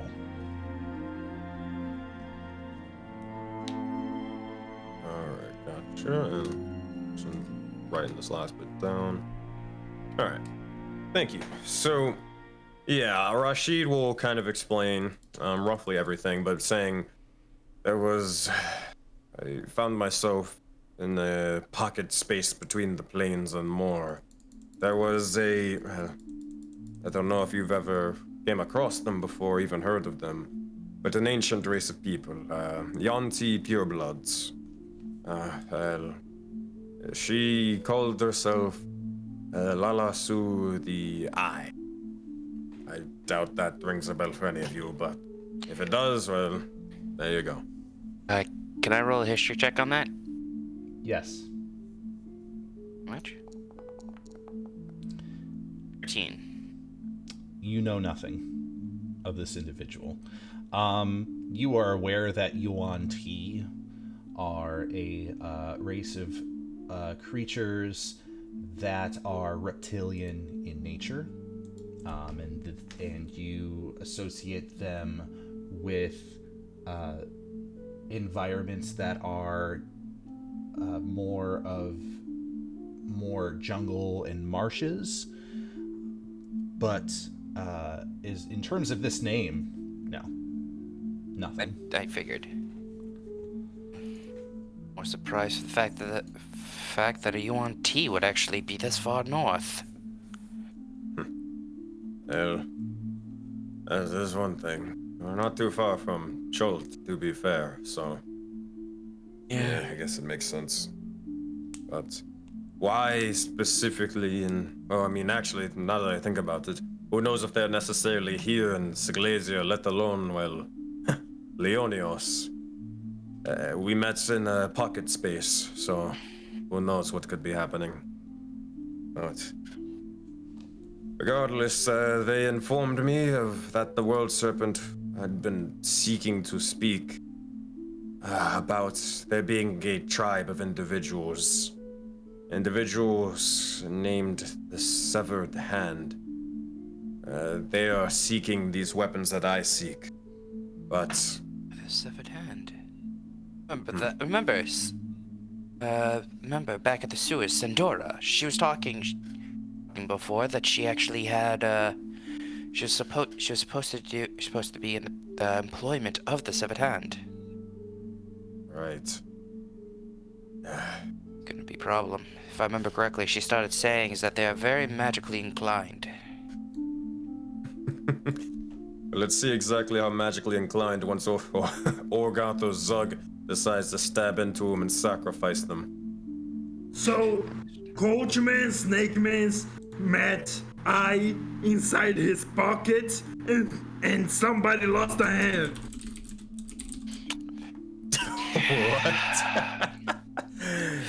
Look, Rashid, just let it be on that one, so I can think what he needs to think at the moment. We need to get back to the task at hand. Yeah, fair. Anyway, but Lala Su, she wanted me to stop the Severed Hand before they accomplish their goal. Their goal, I assume, to find the weapons before I do. And I'll tell you one thing. We cannot, by any means, let that happen. I can promise you all, terrible, terrible things could occur. Figured. Esoteric magical artifacts wielded by essentially a dead god. Ooh, that would be frightful indeed. Alright. And you say we're supposed to show up there today? Well, tonight, pretty much. Alright. Well, As Winveer looks around with the rest of everybody, not much time to lose. That's it. It's like morning time, right? DM. It's it's late morning.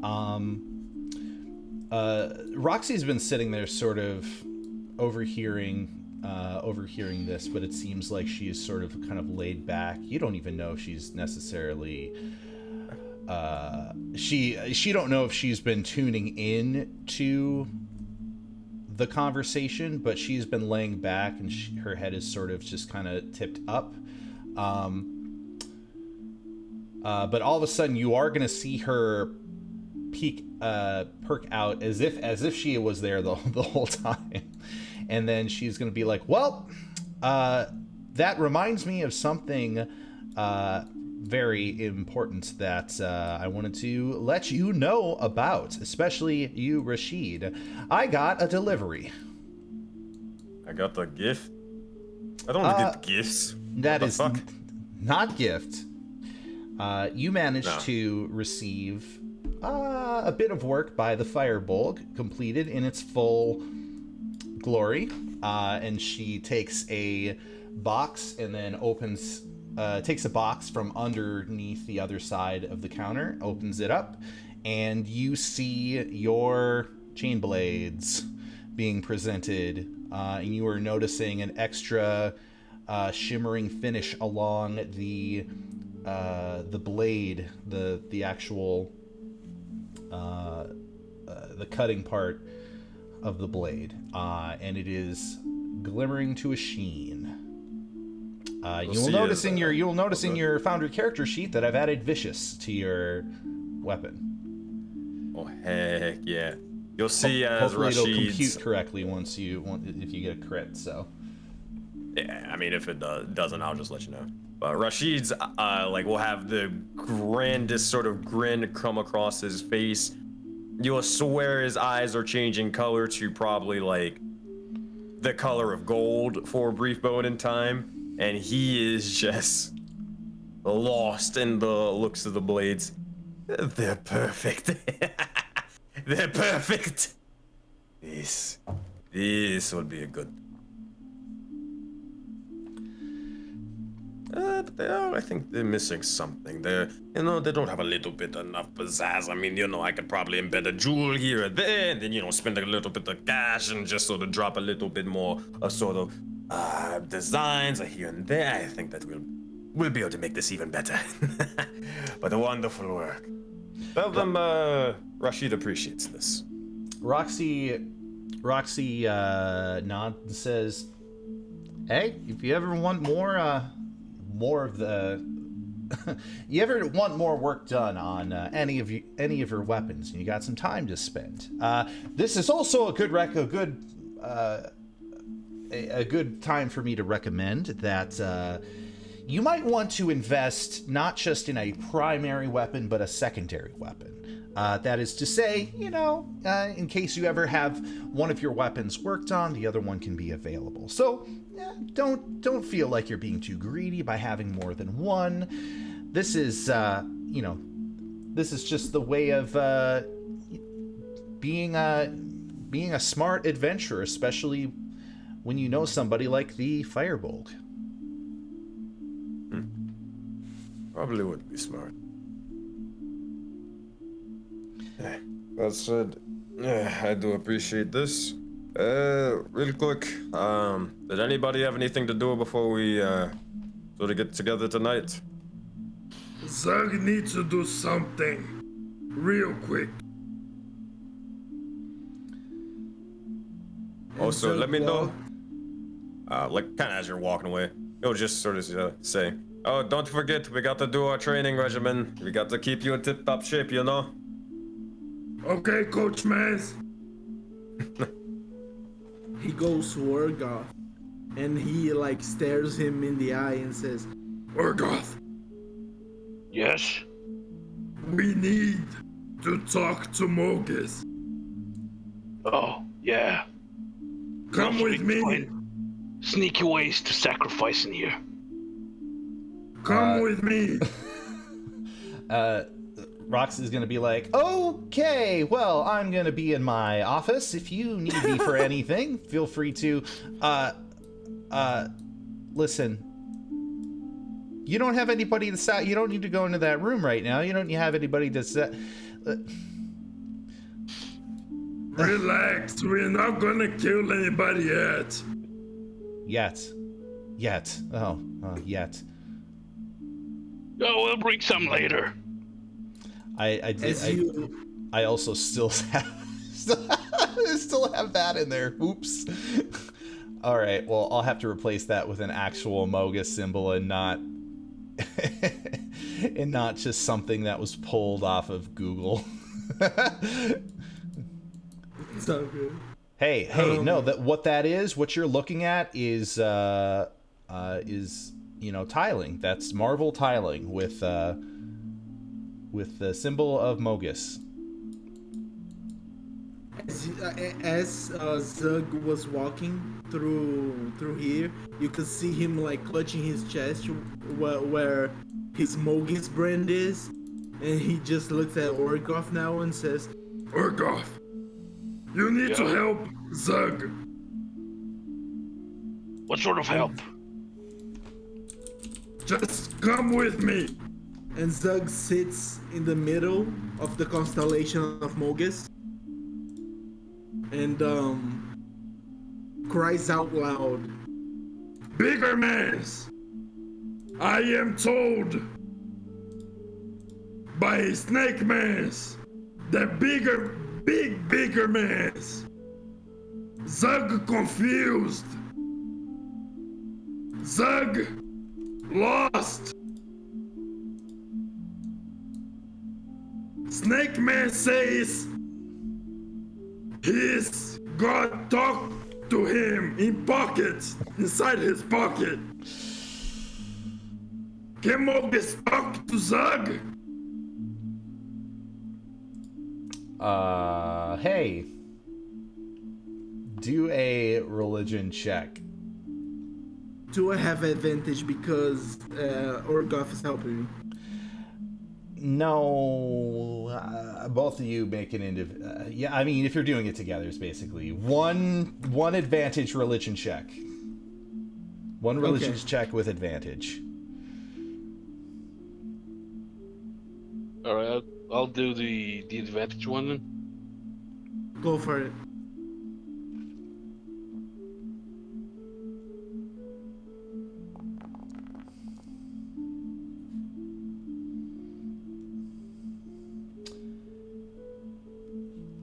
You wait. And Orgoff will be a bit confused as well by all this. He'll be like, what do you mean? Something bigger than Mogus? Something more powerful? That's impossible. He's obviously pulling your leg. I don't know, that's why I'm asking bigger mans.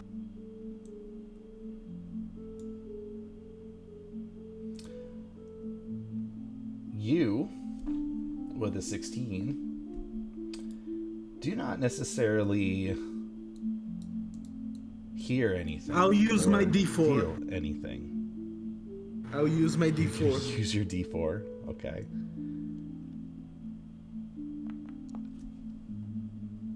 That's an 18. Let me see if this symbol works. Hold on. I'm gonna see if I can swap symbols with another one. Oh, there we go. That's a better one right there. Ha, I like that. Boom. Ha! We got it. That's the symbol. So,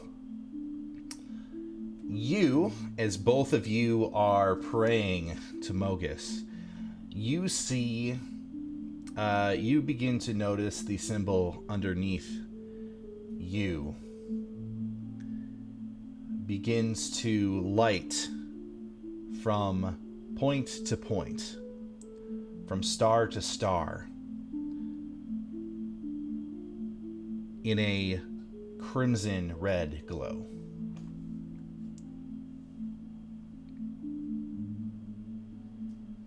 And as the constellation underneath your feet comes together, the candles all blow out at once.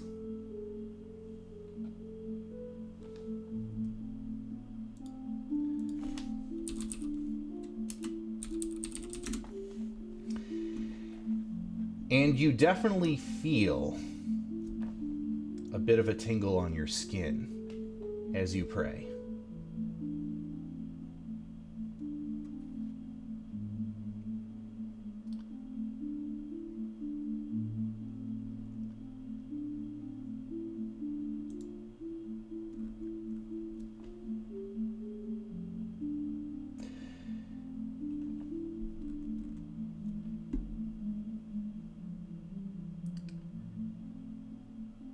You soon hear a voice in the room.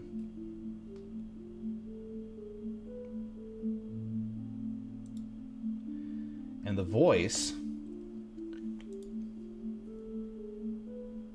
is subtle, but it is pronounced.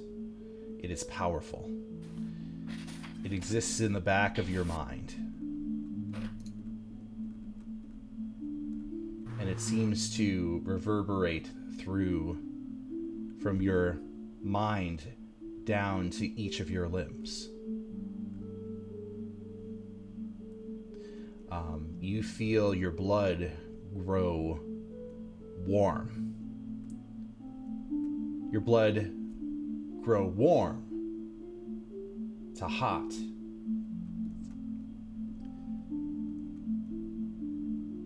And this voice speaks out to you and says,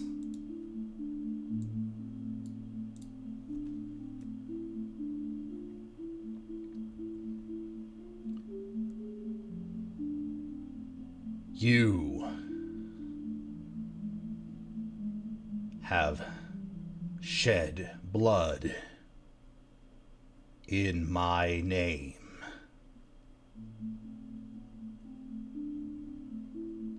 But more is to be done.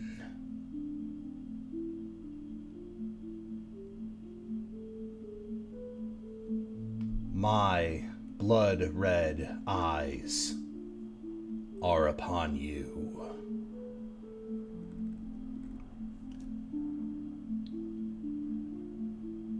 Zug kneels down. Yes, bigger mans. You want more blood from Zug? Ha ha ha! You get rivers. The matter of other beings and other gods contesting my sovereignty, my might, is of no consequence. I am Mogus.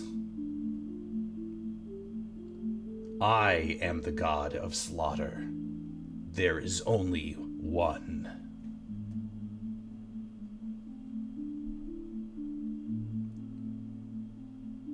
Go and prove yourselves further.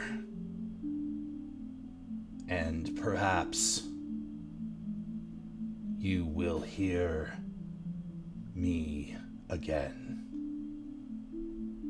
Yes, bigger mans. What do you need us to kill? Do we need to send you orphans? And with that, the candles all light up at once, and the constellation at your feet begins to return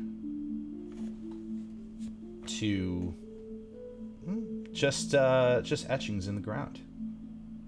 No more light, except for the lanterns around the room. Zug looks at Orgoth and says, You see?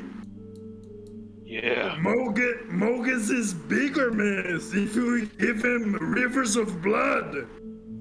Yes, we need to sacrifice something big. Yes. Thousands. Yes, we need to sacrifice armies. Let's go back to those fools. They don't know. Now our gods speak to us as Yes, well. let's go.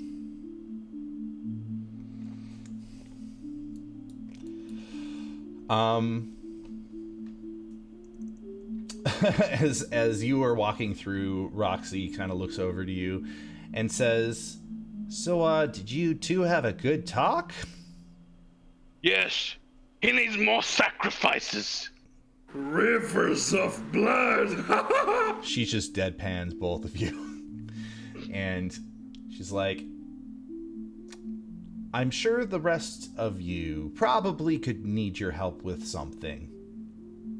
And she's gonna go back to her work. He's good. You can see that Zug is not clutching anymore his chest, and he's like, his spirit is just high, and he's just fucking ready and motivated. And with that said, hey, the three of you, Roby, Winvir, and Rashid, you notice that both of your orc friends come out with a extra oomph to their step and a look on their face that is, you know, as Happy. if somebody basically as if somebody basically told them that they're their favorite son. So as they come out, I imagine like Roby would have already kind of been beginning this conversation,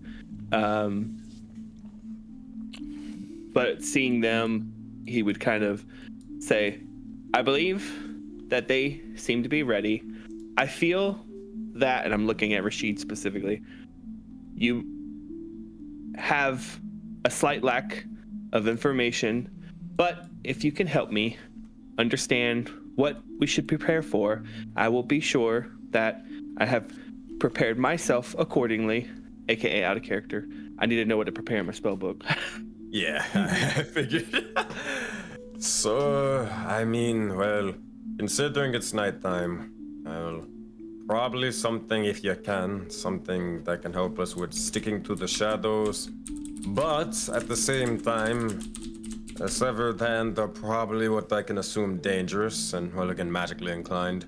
So, prepare for things to inevitably go to shit and a fight to break out. I don't know if that helps you or not, but I will think about that. But most things tend to go to shit, so I may already be prepared. now you're learning the righteous sacrifice way. And Winvir, what was that one saying? I'm sure you've heard of it. Just like, come up with a plan and then throw out the plan. Do you know what I'm talking about? What is it again? I believe it was an old parlance, which was make the plan, see the plan, execute the plan, forget the plan, go with the plan. Sounds pretty accurate to how do we get things done. But I'm sure it'll be perfectly fine. I do calculate a 12% chance of us succeeding as it stands. I mean, I think we could at least shoot for a 21. I mean, come on, 12%. That is only my calculations at this moment. And he kind of looks over at like Zug and Orgoth. However, I might be able to come up slightly. They seem very happy, which should be a good thing.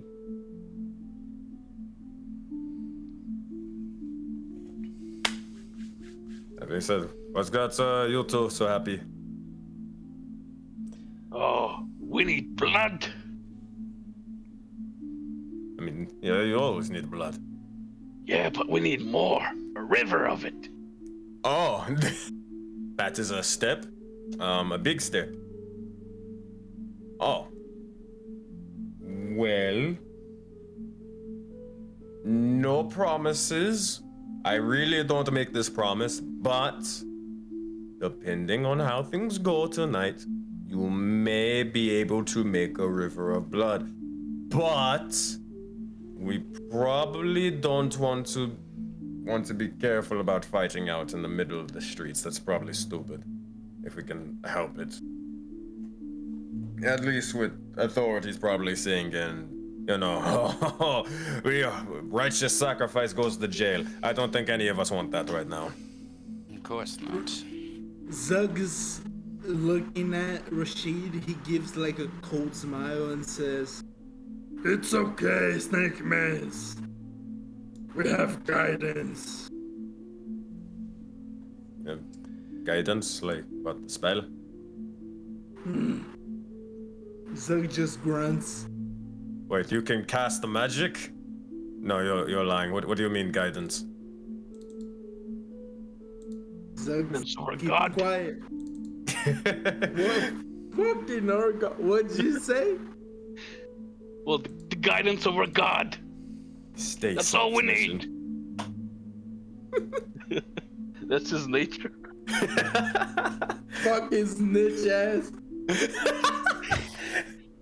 I mean, the clown didn't teach him social skills. No, It's very easy to tell. Zug, knowing that Orgoff has spilled the beans, he says, and he leans in closer to the whole group. Guidance for the bigger man. Guidance for Dendar. No, I think he's talking about Mogus. But you just explained this. The world serpent is clearly bigger. Why wouldn't he be? Just too late.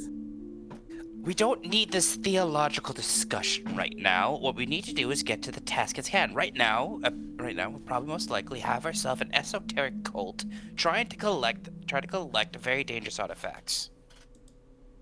Oh. That's a bigger problem that is pressing us. I mean, yeah, but we have about it later. hours. But what do you suppose that we do in the meantime? That is a good question. As Probably be the smart. DM, I will be actually asking you out of character. You have a few hours before you need to be at any particular place. So, how would you, as the characters, like to spend the, let's say, 4 or 5 hours? Orgoff will pretty much look at Zog and go, let's find the biggest thing, sacrifice it. And let's find more. Yes. Kill them. Come on, let's go. Yes.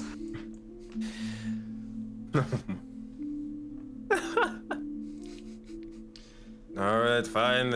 Rashid kind of like a parent, just saying, all right, Zug, but make sure you get at least 200 push-ups before you go, and then keep the tip-top shape, and then you'll be good to sacrifice as you please. Zug starts doing push-ups like Saitama, like flash push-ups. Okay, 200. Let's go, Argoth. Oh. I think he lost counts like 3 times there, but I'm not going to tell him. He seems motivated. All right, you go get them, Tiger. All right. So... Yes, so high level, what is it? Everybody's spending their next few hours doing... I can't think of anything. Like, I'm honestly, reconning. Rashid's down to just help anybody who needs assistance with anything. Okay. I'm reconning it. Zug, Yes. Zug is training or looking for someone to sacrifice, one or the other. Zug and Orgoth, I think, if someone else You? wants to come with us, I think we're looking for the biggest thing to sacrifice. Yeah. I think I'm actually, unless Winvier is trying to be super stealthy, I think Roby also is of that preparation thought process. Okay, so is the idea that both of you are trying to do reconnaissance on the area that you're going to go later this evening? Like what's the thought process?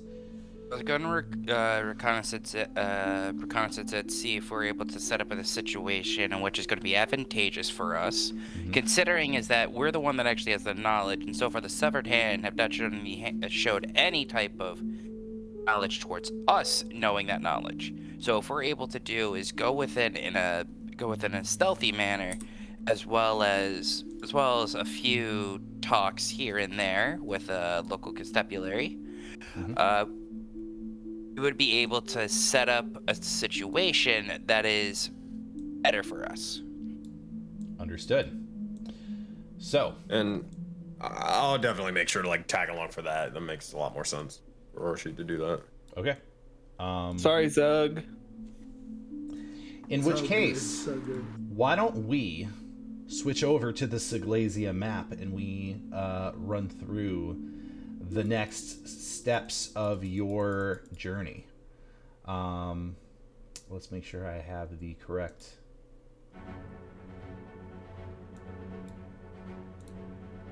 It's playing twice for some reason.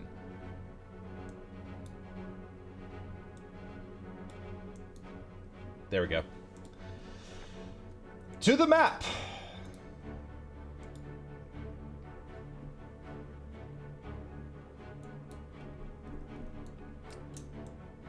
All right. So, let us go in order, and we will just consolidate it based upon, if people are kind of joining efforts, but everybody has to do something at least a little bit different. So, if I could have all of y'all roll a d20 so that we can assess who we're gonna follow first. Got a 13. Oh goddamn. Net 20. Oh, me and Ambrose got the Nice. same one. All right. Got Ambrose, Swigum Sensei. How do you just roll randomly? You go to rolls, and you go the slash underneath the question mark, type roll, space, E, whatever dice. You're not rolls, not in character. Oh yeah, because that thing is Well, I no was just doing longer the part of. quotation marks for him to copy. Oh. Oh. Okay. Yo, All right. Squigs. Okay. I'm Well, going we're doing Sensei first. Now the thing is that Sensei, that is to say Rashid, you are tagging along with Winveer and who else was it? Roby. Roby. Roby. Okay. You, Roby, and Winveer are tagging along with each other to do reconnaissance. Now, between the three of you, what sort of reconnaissance or what plan do you have in mind? I was... Well, if it's... I was gonna see how many exits there were when it comes with the wherever we're going. Scouting out the building, scouting out the building in the time being. Well, I don't even think we have like a building. It's just like a area, you know. In that case, the Grinning Scoundrel was a particular location that was mentioned in your dream. Okay, I will add that to my notes. Yeah. All right, And so if yeah. and if it then wasn't, I'm that's- retconning that it is, because If that's the case, it's then essential I'll- information. I'll explain that to everybody. Obviously, make sure they know they're on the same page, and then yeah, let's. That makes more sense of scouting out the building and all around it. All right. So you have to spend a little bit of time figuring out, where the Grinning Scoundrel is in the whole of what is considered the area around the Brewer Stretch, but you are able to determine that it is in a small micro ward called Canalside. that is in fact going to be located. You may notice some changes to the map that I have made in order to make it happen, but that is going to be right here.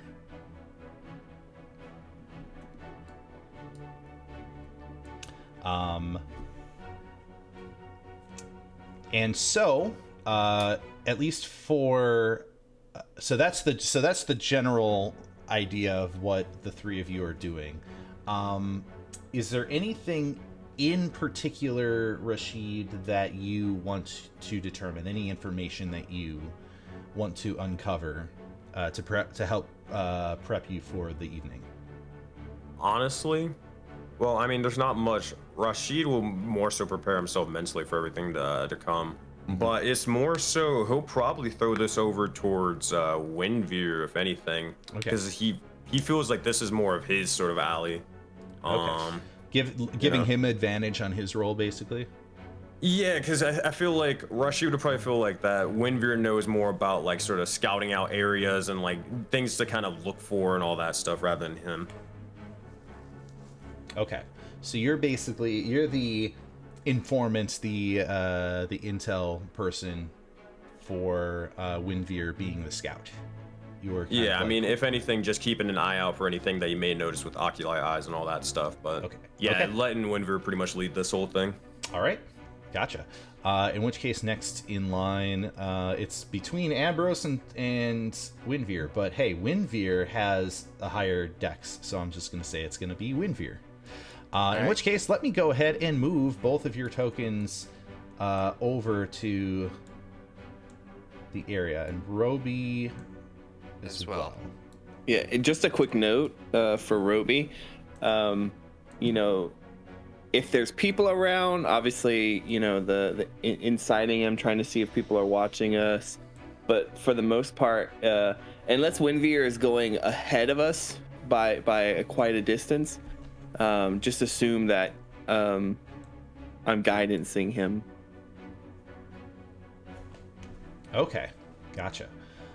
So are both of you basically, both of you are supporting Windveer's role, essentially? Yeah. Got it. Okay. Matt, you can let, I think it makes sense to let Roby go first, since me and Norgoth are going together. Sure. And those three are going together as well, so they might as well. That makes sense. So all three of you, you're going together at the same time. You stated your intent in being of supporting Windveer in his role. So therefore, Windveer, you are going to get some initial intel of the area. How do you want to do this? Well, this guy's kid on first, looking like essentially a vagabond, a vagrant, if you will. I'll put on the hood that I typically have, and then let the horns pop through. Okay, so that didn't go well. Remember, that's to apply a disguise kit, I guess. Actually, here, is it possible, Matt? Because I'm actually good at this too. Can I look over at Windveer as he's like disguising himself and just go, I don't know if that will got the. Can I give him actually advantage because I'm proficient in disguise kits as well? Yeah, that makes perfect sense, actually. All right. Is this like when the mom comes up and goes, "Oh, hold on, honey," spits on her hand and like pushes the kid's hair back? Most definitely. I like that. Thank you. I like that visual. Thank you, Rashid. All right. No problem. All right, this should be a little bit better. All right. And what are you disguising did you change your yourself voice? as? Like I said, I changed myself more of like essentially a normal person. We got the cloak on, but I don't look like I belong in high society, which I normally do. Yeah. Gotcha. Alright. So you're a normal street rabble. So you imagine you dirty yourself just up a little bit because you are impeccable in your looks. Exactly. I look over Rashid. Oh man, how do I look? I didn't sort of take you for a voice actor, but it could be a little bit better. I mean, here, just a little sort of smudge, just dirty this person up a little bit. All right, I think you're perfect. As much as you can be. Alright. Wait, hold on. You need a name just in case. Your name is not Victor. What is it? I was going to say it's. I'm gonna go simple. Sam Hill. All right, Sam Hill. You got it. What do you expect? Look, this isn't my first rodeo here. Just follow me. I got this. Oh, he's really living up to the part. All right, I'll follow up. Would you rather I'll me follow talk like Sam. this? It makes it a little bit easier for you. Oh no, keep doing the accent. I love this. That's what I thought. All right. All right. Yes, it's walk. Yeah. Oh, yeah, no, so, yeah. Continue before I started. Walking in. I was gonna say this is a tavern, correct? So, the location where you were, that was, yes, the location that to meet this individual is a tavern. But it is, a neighborhood. It's a region. It's a ward of SEGLESIA. It's the Baker's Row, specifically Canal Side Baker's Row. Canal Side / Baker's Row is basically the southern edge of the Baker's Row. And you mentioned that you were gonna go right to the tavern. Well, establishment that she was told about in his nightmare. Okay, gotcha. Oh, this may be fun. Okay, so in which case, I want you to, let me paint the picture then. Let me paint the picture. When you enter into Canal Side Baker's Row, this is a well-paved part of town, typically well kept. The stones of the ground below you are smooth. The buildings around you, while aged, are definitely tended to. This immediately occurs to you as a part of town where not only is it an essential place for bakeries and places that produce food goods, but it is also connected to basically a small kind of a narrow shipping lane that goes out to the river, as you will see from the map.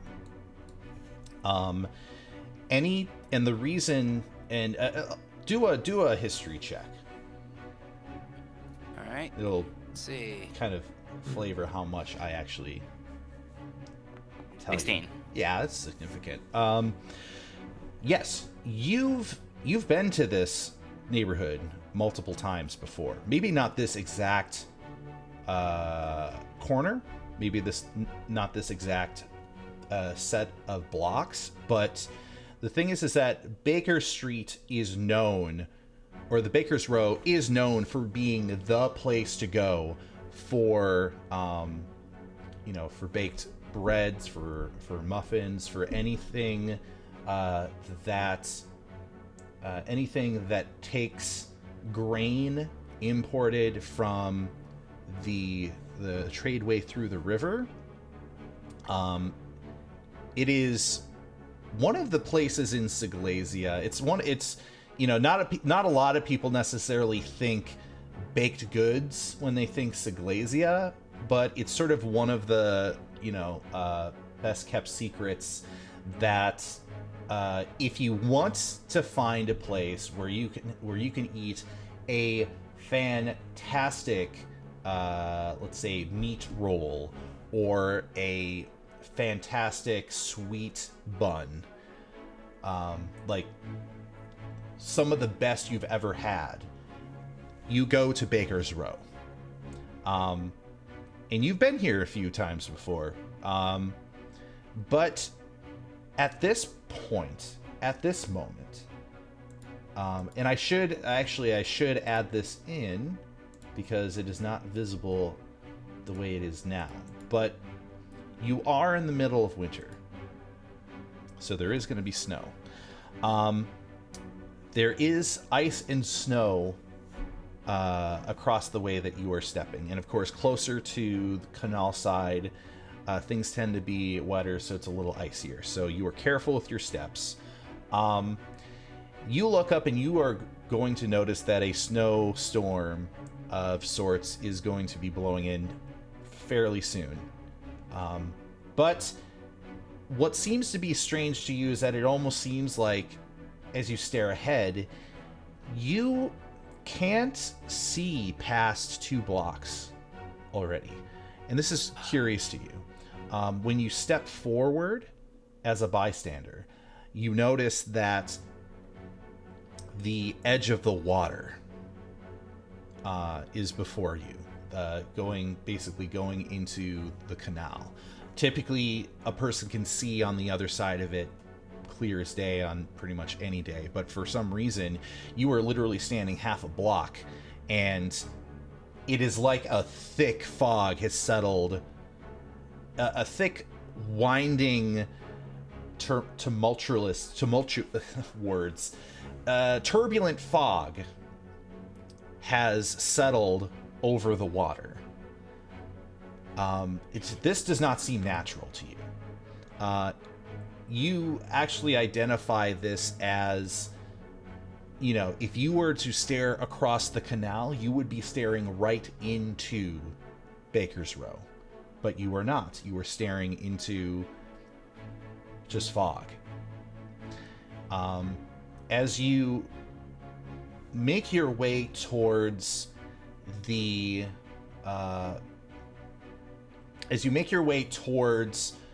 Grinning Scoundrel, you notice several City Watch individuals moving pretty quickly through the street, and one of them comes up to you and says, "Hey, you! Yeah. You're gonna need to go back to your home or disperse from these streets." Understood there, officer.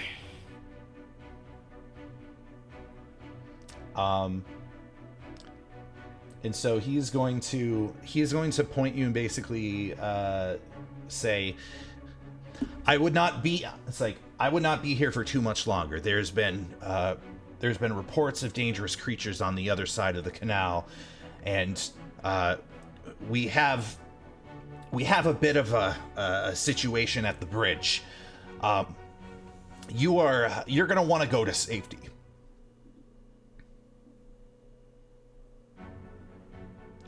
He says this but of course he is en route to where his position needs to be. So he's saying this as he's passing by you. So he's not like commanding you to get out of here. He's basically giving you fair warning. And then when you actually get to the Grinning Scoundrel, you realize that the Grinning Scoundrel seems to fit the description of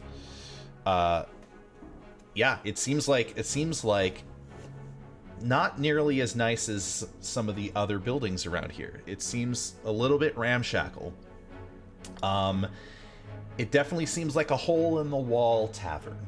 Not too far in front of the Grinning Scoundrel, you will notice that there is a small city square and a bridge, and that there is a barricade being constructed. You cannot see the other side of the bridge. It is completely covered in this unnatural fog. Look over at Rashid before we're about to go in. I think your weapons are over there. Yeah. And so I guess my question is, you all are together? Mm-hmm. You all are Yeah. together going in. You're going into the Grinning Scoundrel now. I mean, I think it's worth, at least if we can, just checking out the inside, getting as much Yeah. info as we can. Understood. So, yep, we are going in. Okay. Before I get to you, I will need to switch maps for this then. But before I get to you, let's go to Zug and Orgoth. So review to us what your plan is, what your agenda is. Zuggs goes to Orgoth and says, I say we meet the small mans in the meadow, like they say, like the saying goes. So we go to the jungle and find the biggest beast, because the small mans won't bother us, and we drag it to our sacrifice room and bleed it out. What do you think? Oh, that's actually a good plan. And Roxy won't be pissed. Yeah, let's do that. Exactly, right? But where's the jungle? I don't know. Okay, well, is there some sort of? I mean, both of you are not necessarily from around here, so you're gonna have to do your best. I don't know, a survival check or history check to see if you know where there is a quote-unquote jungle. I would watch a fucking buddy cop film featuring Zug and Orgoth any day. Okay, so, Orgoth, you rolled a 22 in your history check, so you have not been here quite that long, but hey, a few weeks, and a few opportunities to expose yourself to the surroundings. There are no jungles. However, there's plenty of wilderness. You know that for instance, to the north, there are forests, and there is a neighborhood on the outskirts. And further north, there is an actual grove that is like a druid's grove. You're also aware that there is a marsh located off the cliff on the eastern side of SEGLESIA. This is a marsh that is north of the, I think I mentioned it was like the Bandit Wood or whatever, close to Autumn Rock. And then otherwise, there's a third spot of wilderness, and it is located up here. And up this way, it is a thick, mostly primeval forest that is also the place of an orcish encampment. There is an orcish encampment embedded in this forest, but you rolled 22. From what you were able to learn is that there is a Seglesian human fort here, and the encampment here, and the area in between is sort of considered. I wouldn't say it's like dangerous, or if they're like in battle with each other necessarily. However, the fort is placed there to keep an eye on the wilderness, and of course the orcish encampments. They like to, come in the town sometimes and rough some stuff up every now and then. What might also color the issue up there is the fact that if I turn on the political map, if it wants to actually turn on, boop.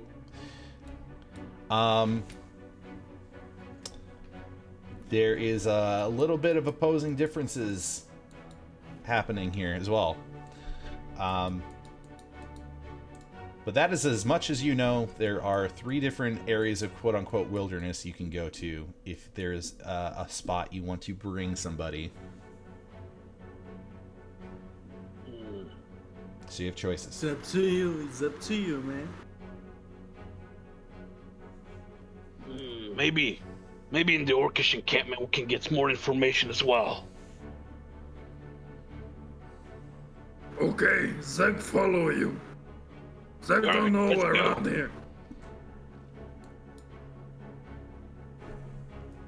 Yeah, I would honestly say it will take you that time to go to the Orcish encampment, do the things you need to do, and then come back. So, is that what you're thinking?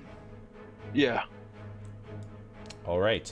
Feel free to start bringing your tokens up in that direction where I can do it.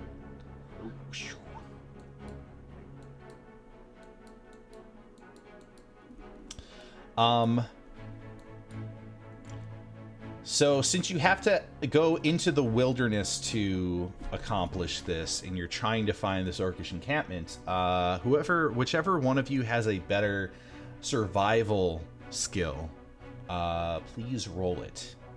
I have a +3. How about you? Oh, you go for it. Do I have advantage or no?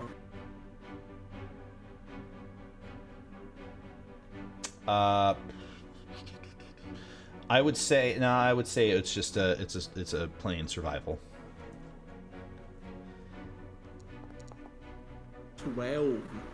12. Okay.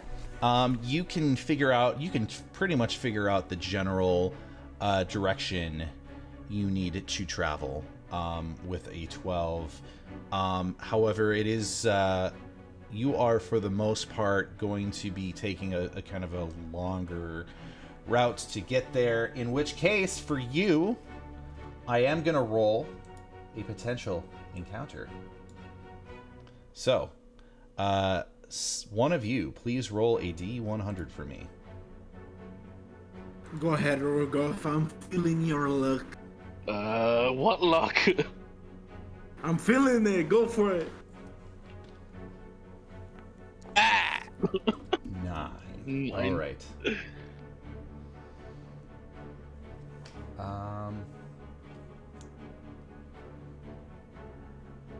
Yeah, somebody roll me a D6. I'll roll this time.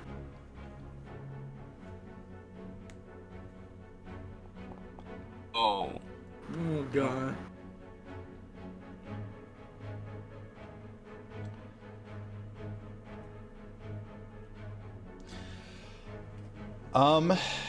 You hear hounds in the distance. You hear hounds in the distance. And you immediately get the sense that you need to get close to the ground because there's something's happening nearby. But as you peek out through bushes and into a small clearing, you notice an individual that seems like to be orcish or trollkin or something of that nature, with a hood over their head, wearing not a full cloak, but with a hood over their head, and wearing studded leather, is running through the clearing and is running away. While there are hounds barking in the distance. And this individual looks like they are most certainly trying to escape whoever is pursuing them. Moments later, you see a number of orcs in pronounced orcish armor with bones and sturdy pieces of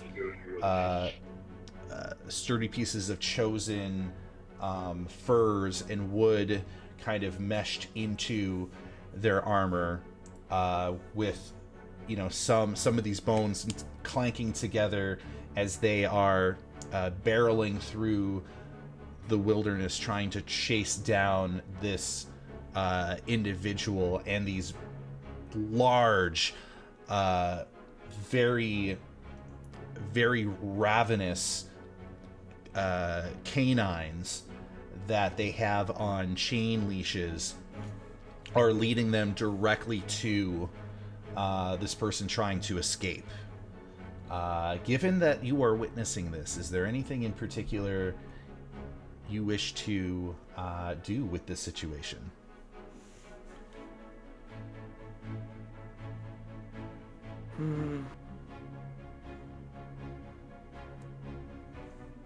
What do you think, Orgoth? I think Orcmans don't get in business of other Orcmans. I think we look for a beast. Yeah, that's a better plan. Should we help them out or no? Do you know him? Oh, by helping them out, I mean, just maybe throw my dagger at him or something. Oh, you wanna help the hounds? Yeah. Okay, you can try that out. You all right? Here goes. I mean, All right. Maybe we ask the Orcmans that are chasing for a favor to find us a beast. that's the plan. Oh shit.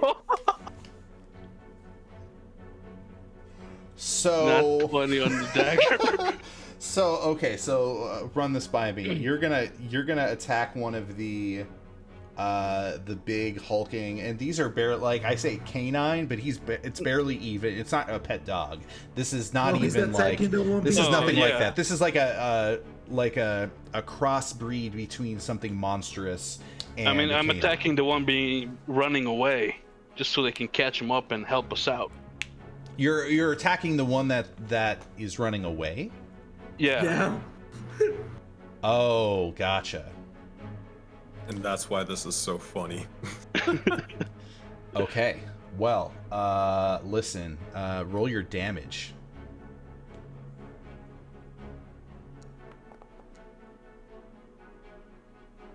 Okay. All right. Okay. So,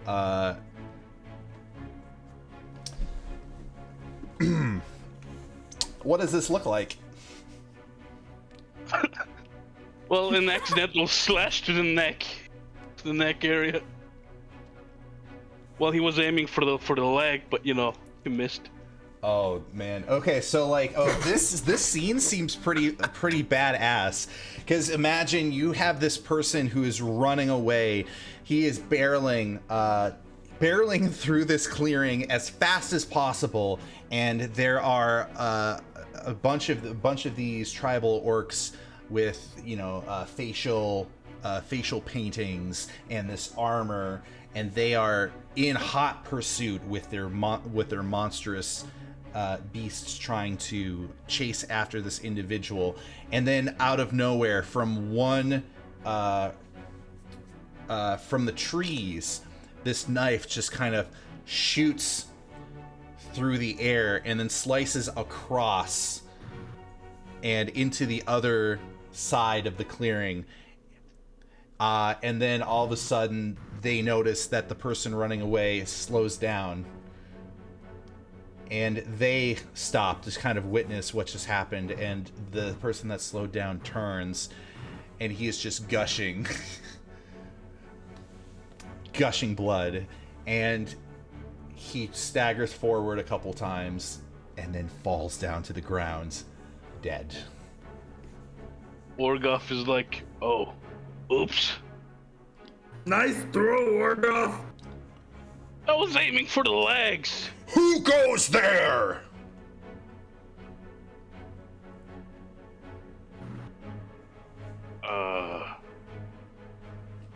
Hello. Zug steps forward. Zug man named Zug, Floating Rock Tribe last survivor. We help Orkmans. We demand a reward. We want big beast for this. And he points towards the brand in his chest. Okay, hold on a moment. Y'all hold on a moment.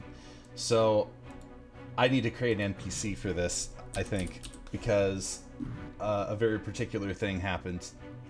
So, let me throw these individuals down. I will actually create an official NPC for you going into this. So, there are 3 orcs with chained beasts. And then there is one leading behind them. And this orc is massive. He is taller than all of the others. He is rivaling the height of either one of you. And he has bulging muscles.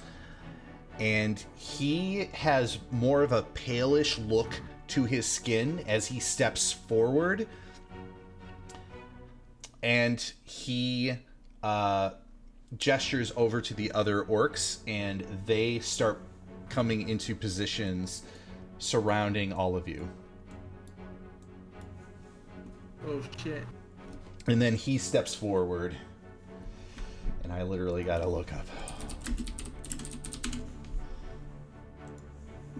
Let's come up with an NPC together, everybody.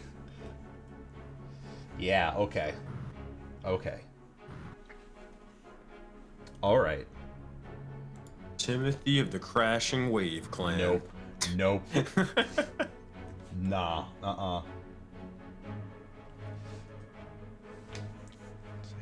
This NPC worships Iroas. You killed my mark. That was my blood to spill.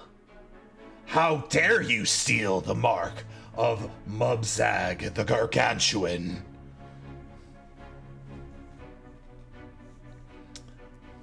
I mostly tried to stop him. It's not my fault it went to his neck. He was at the wrong place. Small man's was too weak. We do this not for dishonor your prey. We are champions of Mogus. This was a criminal to our tribe. He was...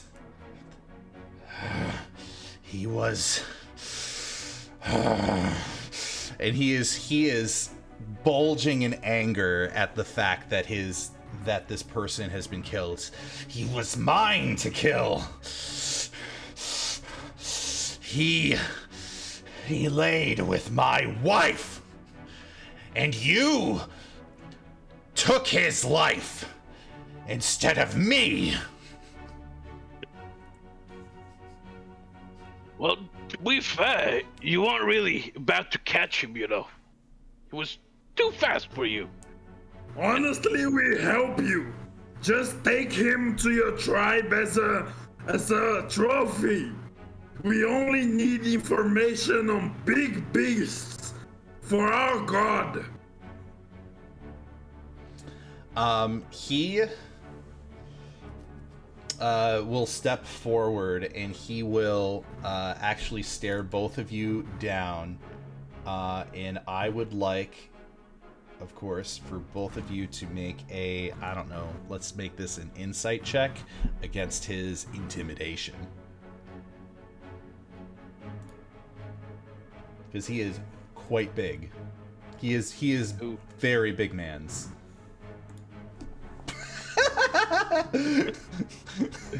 That's a 25. Very big man. Very big mans. He is gargantuan. Oh my god.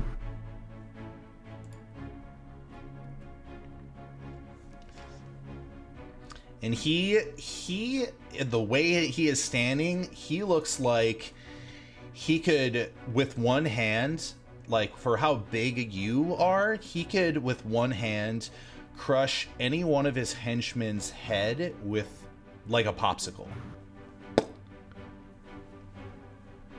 And just... And he is staring down at both of you and says, "Do you know the crime for stealing a mark?"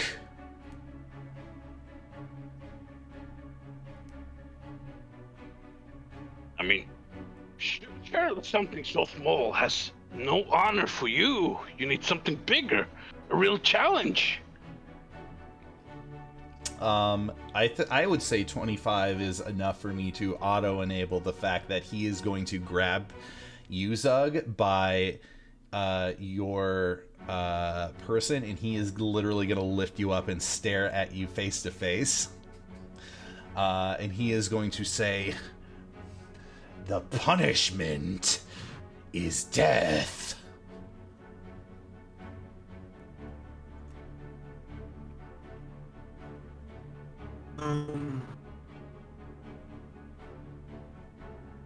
He's very intimidated at this point, right? Zug, yeah, you're intimidated. He rolled a 25. Yeah, we both are. So, You rage. might be the last floaty rock tribe, but there may be no floaty rock tribe after I am done with you.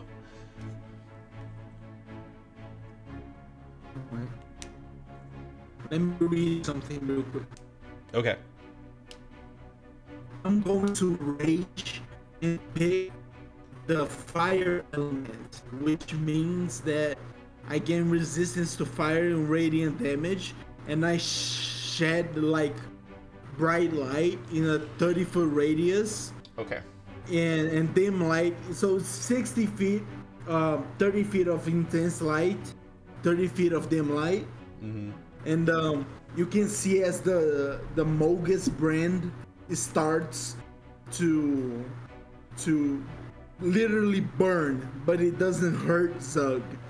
It's a very small flame, but it's definitely there. And Zug says, Okay. I do this for my god. I do this for Mogus. I was merely looking for a sacrifice, not to steal honor. I am honor.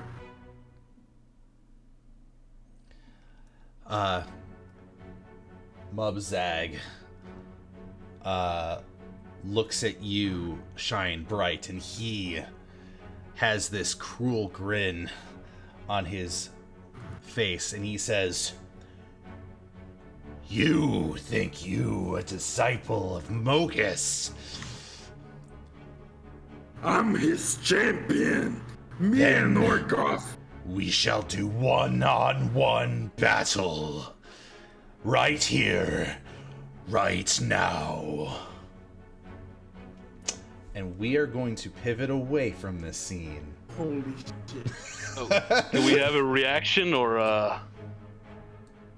We are going to pivot away from this scene. Oh, Honestly, I thought you were about to Dragon Ball Z this, and next time we'll see the rumble of Tales of SEGLESIA Z. So my question is, as we come across the 10 p.m., are we at the precise endpoint? Honestly, Let's see. as soon as a punch is thrown, yeah. Yeah. So here's the thing. I'm going to, for the three of you, you enter into the Grinning Scoundrel, correct? Yeah.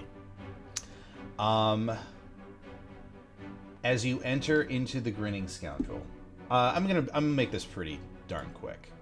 Let's bring up the Grinning Scoundrel. Make sure that I have your tokens in there correctly. As you enter into the Grinning Scoundrel, you are greeted by somebody at a bit of a front counter of sorts, and this short goblin peeks over and says, "Oh, hello. Someone has been expecting you."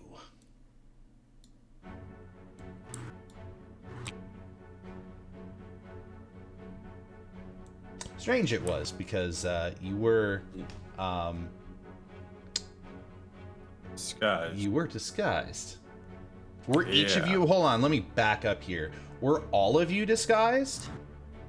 It's just Windveer's disguise. I'm just wearing my hood or whatever and like trying not to make too much of my presence known, you know? Okay, so quick retcon then. I just look like a tiefling basically with no tail. Okay, but you're concealing your identity. Gotcha. So hold on. Yeah. Let me not get ahead of myself. The goblin's like, hello. We are currently taking patrons at this time, but it is a little quiet. If you are looking for a more busy tavern, feel free to come back later in the day. Yo, Matt, can I retcon something real quick? Let's talk about after stream. Let's talk about after stream. Okay. It's real small. Okay. But Sam would go up to like, this is fine. All of them are getting a little too busy anyway. In my group just needed a quick. That's the wrong person. There you go. Yep. So this individual's like, well, I mean, feel free to enter in if you wish, but usually we are fuller in the evening. The matter happening outside is it shouldn't keep people from getting a little bit of a drink. Just make sure not to be out too late. Certainly planning on it. And still, if I do, at least I'm pretty sure you still have an empty room for us. Oh, well, quite so. So, feel free to make yourself at home then. All right. We're gonna get some drinks. We're gonna kill some time before the storm finally stops. Have yourself a good one. Cause I'm like trying to out over to Arobi and Rashid just to go over to get some drinks. Mm-hmm. Yeah. Easy enough. Again, not really saying anything, not letting my voice be heard. Just gonna pretty much do exactly that. Alright. Oh wait, is Carter back? Because it does say that I have to be right back. Yeah, I'm back. Okay. So move your token. I just sort of motion for come on over here. I imagine he's not disguised. He just is wearing a overcoat. Mm-hmm. I'll just go sort over. Of... I was gonna go over to Rashid and be like, all right, okay, we're taking the bar top. Say that one more time. I was asking, is all right, there's a table right over here, over there. What do you?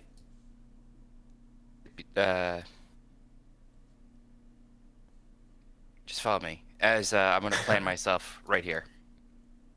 Alright, easy enough. I will join them and take a sort of seat.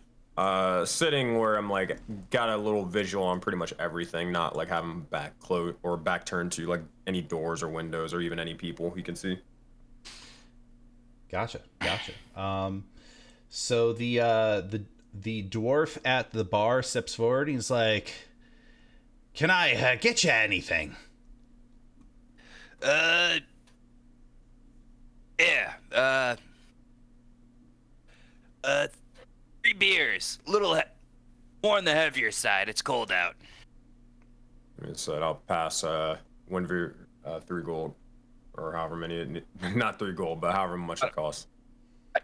look over. Just bring the hand like I got this. All right, and put it back away. Ah, absolutely. Storms coming in. We definitely do not want to be too cold, and we want to be well insulated with a nice beer. And they're going to go ahead and pour, and then throw them out on the counter. And he's going to lean.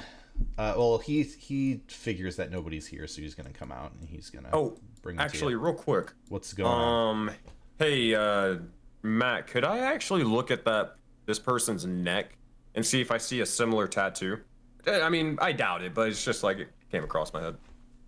Yeah, I mean, if you, I would say you would need to talk to him a little bit more before doing an insight check.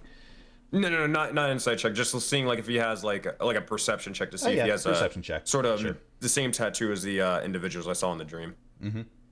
All right. I'll give you bardic inspiration. Let's see. Where the freaking? Oh gosh, it's been so long. Wait, what? I was gonna say I can give you bardic inspiration on it. There it is.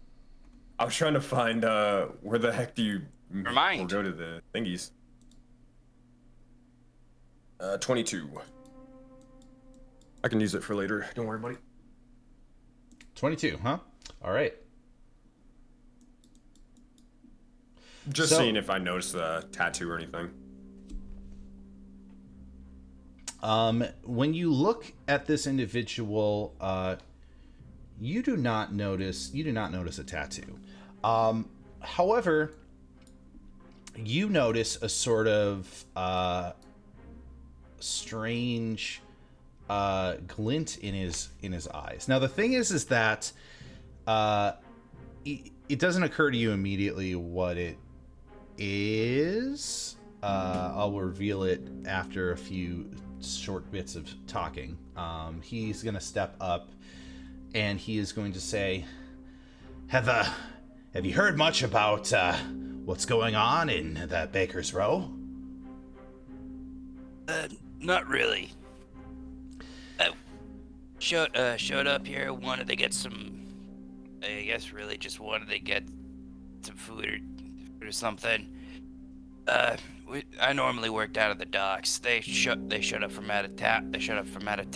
Just wanted to be able to get acquainted again. You know, all that fun stuff.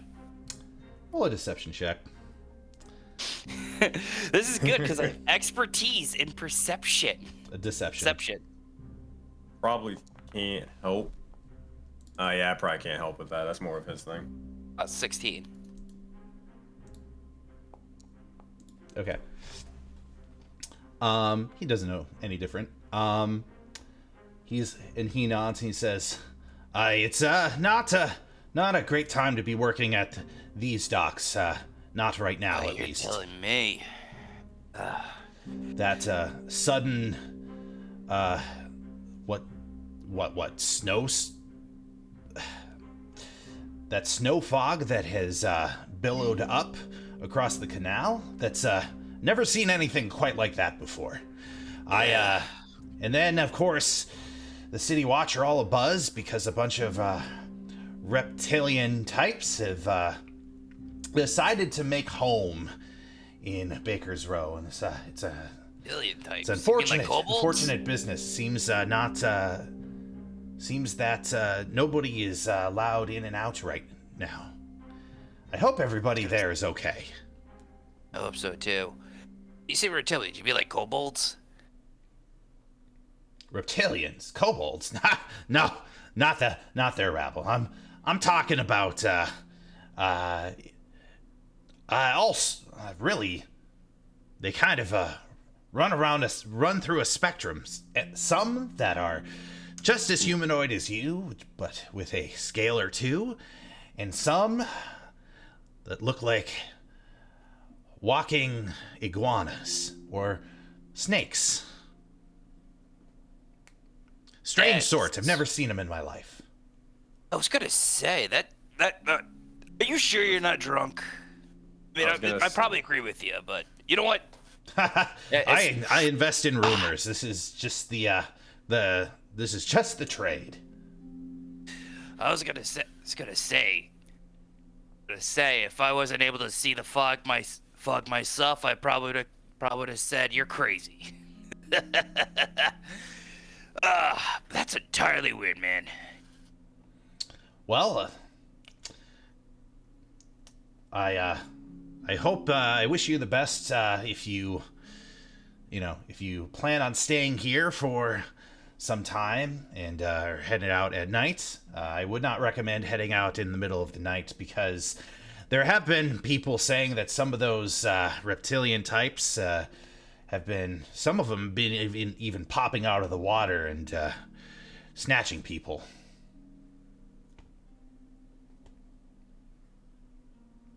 So I would keep your wits about you and not get too close to the water if you can help it. As he's pretending to actually be like a little bit like mortified, like a little bit of like a what? All right, that crazy.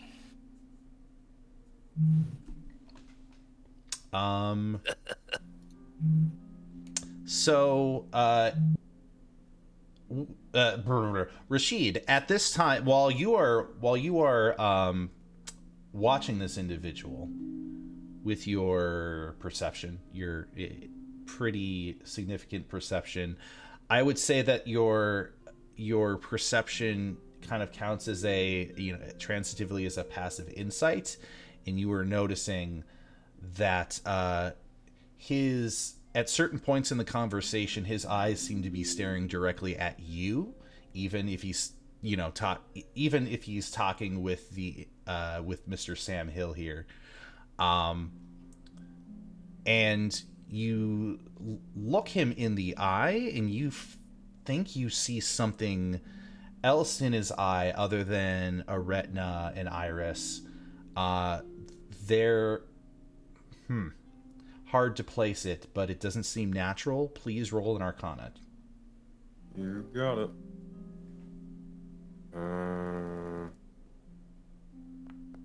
12. You can't put your finger on it.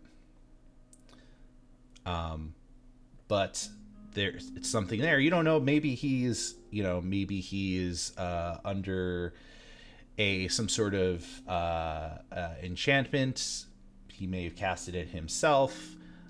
Maybe it is for his own boon. Maybe somebody else casted something on him.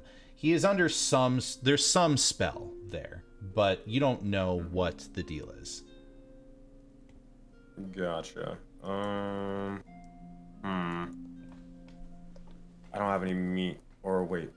No, I don't have any ways to be able to communicate besides like whispering to people.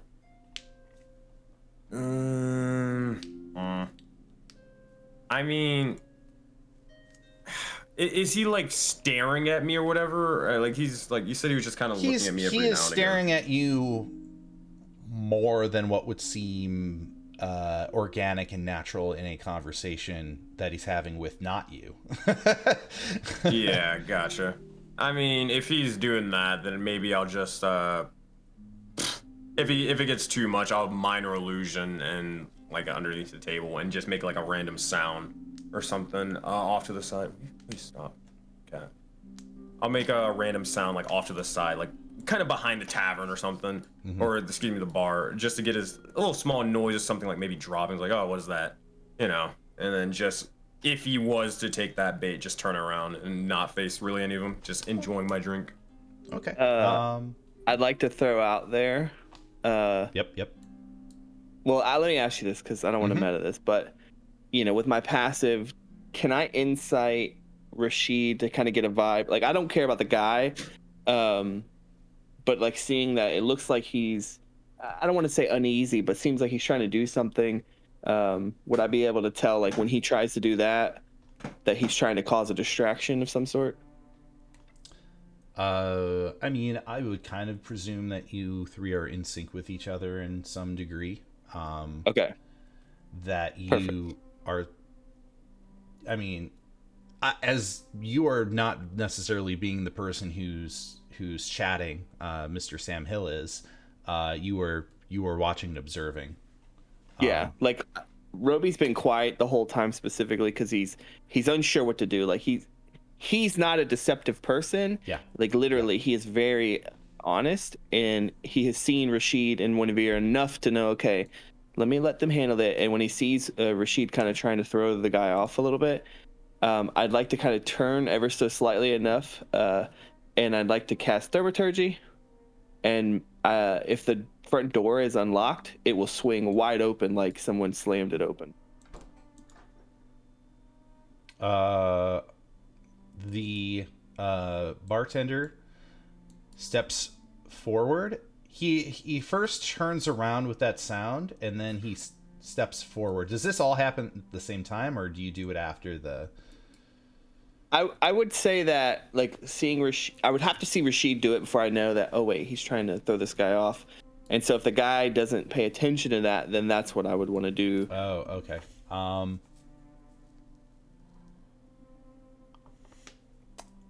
Okay. Actually, this might be given an opportunity. Hey, Rashid, roll a insight check at his reaction. Sure. And then I'll spell out his reaction. Or 18. Oh, pretty good so far. Oh, right. So you don't know necessarily the nature of whatever magical whatever he is that he is party to or under, whichever. But with the distractions that happen, you kind of see his body language kind of moves in the sense where, like, part of him wants to kind of check and investigate the distractions, but like his eyes and head is sort of glued in your direction still. You almost feel like there's a glimpse of struggle there as he finally rips from staring at you, and then he steps back and kind of looks over the bar and then looks towards the door and then shrugs and says, it seems these drafty this place can take a breeze sometimes. I really need a renovation. And then he says, well, drink up and just let me know if you need anything. I need to stock some of this liquor for tonight. So just holler. My name is Antru. All right, I'll holler for you. Oh, crap. Dang it. So I thought he was going to go for the door. All right. He goes over there. Question, because I'll need to know this later. Is there, like, any quote-unquote bathroom around here? Or nah, probably not in this thing. Is there? Well, I mean, you just got here. The way to your north is a bathroom of sorts.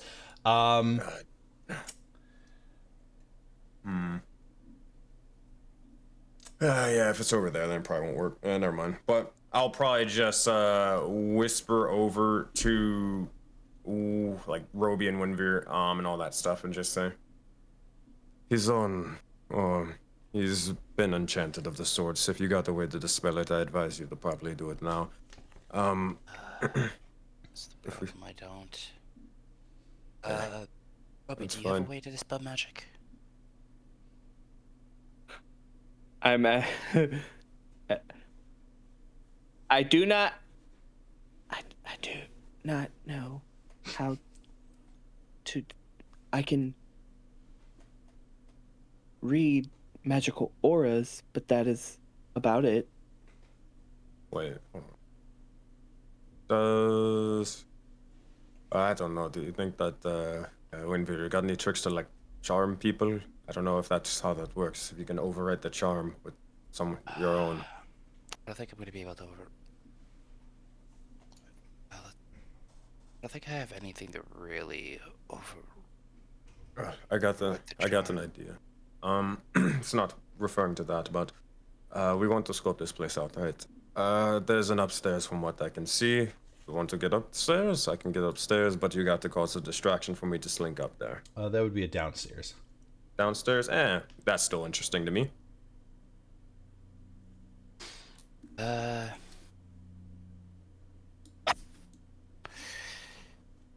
cast spiritual weapon, and I have it start smashing the place up. Wait, no. I'm just kidding. Roby wouldn't know how to. No, he wouldn't know. He wouldn't know to do that.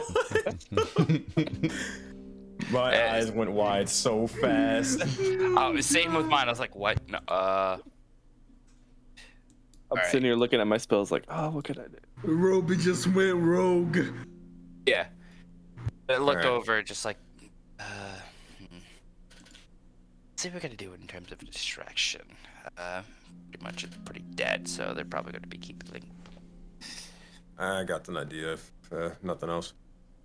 You'll see as he will let Shet, the snake, just start slithering from like underneath his sleeves, and kind of like he right now is just sort of wrapped around his body at the moment.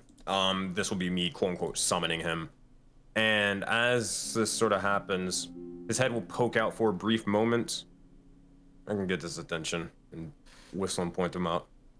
So basically explaining, I can summon Shet like over here, or like, you know, have him slither over here, get the barkeep's attention because he was talking about snakes, and be like, hey, there's a fucking snake here, deal with it.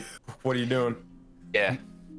I'm gonna just, as that happens, I'm gonna be like, hey, Utro, Yeah. you got a pest, right? You got a pest problem. What? You'll see as Shet starts sort of slithering around and sort of kind of sticking his tongue out. Whereabouts is your pet? He is like right over here, like kind of towards the entrance sort of thing. Boop, boop, boop. Let me give you this. This is your pet. Hell yeah. Name is Sprinkles. Name is Sprinkles. Name is Shet. Let me do owner. And then let me get... Whoa, that was weird. Oh, you can move it. Cool. That's a big snake, by the way. I need to change that. I mean, it gets the job done. But yeah, like kind of having him over here. I'm trying to like bait him basically out of the tavern for a bit, so I can get a little bit of, you know, time. And he is going to step forward, and he's going to look, and he's going to notice a snake there. Bleeding into your previous insight check, he is going to open his mouth as if he's going to react to the snake, and then when he opens his mouth, you expect him to say something like, "Ah, damn it, there's a pest," but instead you see nothing come out of his mouth, and his mouth closes, and he just steps very very patiently in the direction of the snake. I would say, you'll see as it just starts slithering a little bit out. So you. Hey, this is your snake, correct? Yeah. Yes. Oh, wait, is he asking me? I'm asking you as a DM. This is your snake. Oh yes, this is my snake. This is a pet of yours. Is it a familiar, or is it just a pet? It is not. Actually, yeah, you're right. I almost got that confused. It's not fine familiar. It is literally just a snake. Okay, like but it's a snake that you can control, or just a... I mean, I can just tell him to basically because I mean, I think at this point or whatever, me and Shed I've known him or have had him for a long, long while, since I've been a kid, and I've been able to at least teach him hey, follow my commands or whatever. I could probably tell him hey, go over there, call it or do a ruckus or whatever, and that's it. Probably the extent of it. You were gonna see something fairly interesting. He is going to approach the door. He's going to stop. And he is going to kneel down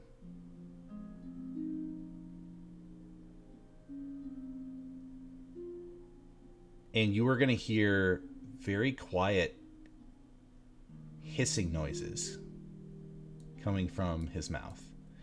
And you are actually going to see your pet snake come back. And he extends his hand down. And the snake coils around his hand.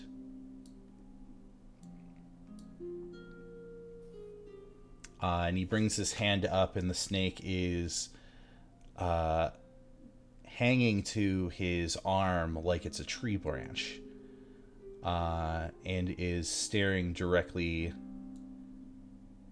at him. And then he is going to turn around with the snake in hand. He's going to look at both of you, and he's going to say, "Is this your pet?"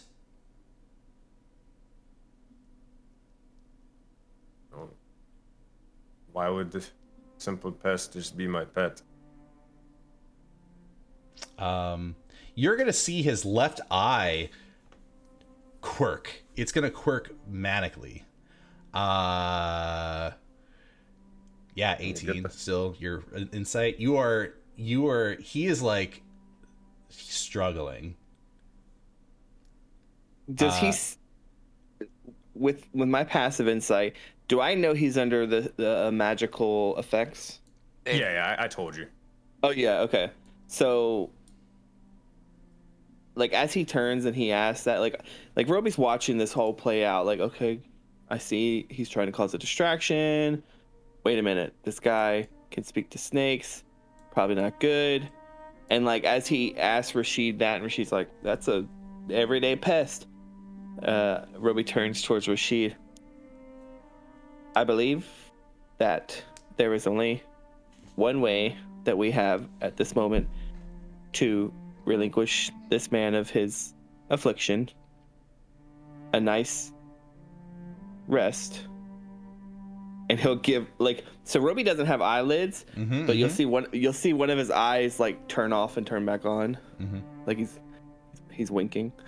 Yeah, I'll look towards Windveer to give the confirmation about that. Rashid's not necessarily too sure about it. He'll go through, but only if everybody else is down too. So we're giving up the shtick? So he is going to step forward with the pet in hand. With your snake in hand, and he is going to be eye to eye with the snake, and he is hissing at it as if having a little conversation, and he says, "It's beautiful." You can very clearly see, Rashid, it is not him speaking. It is something else in him speaking, and the part of him that is struggling is the actual him.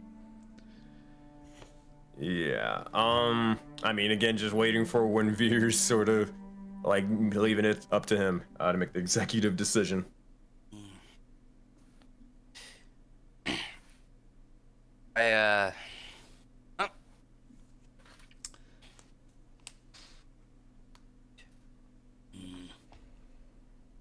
As I was gonna say, with him talking, he has a different voice, right? The tone of his voice is different. It's not a different voice, it's how he's speaking.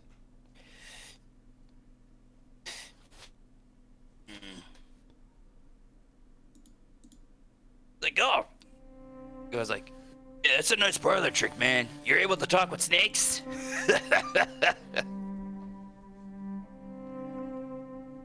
He seems completely silent, just kind of enraptured. If you've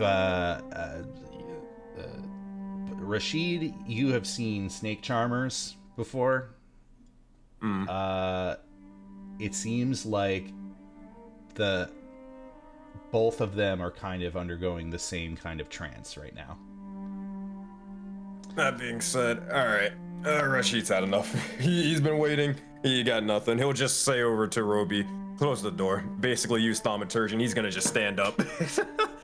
All right, yeah.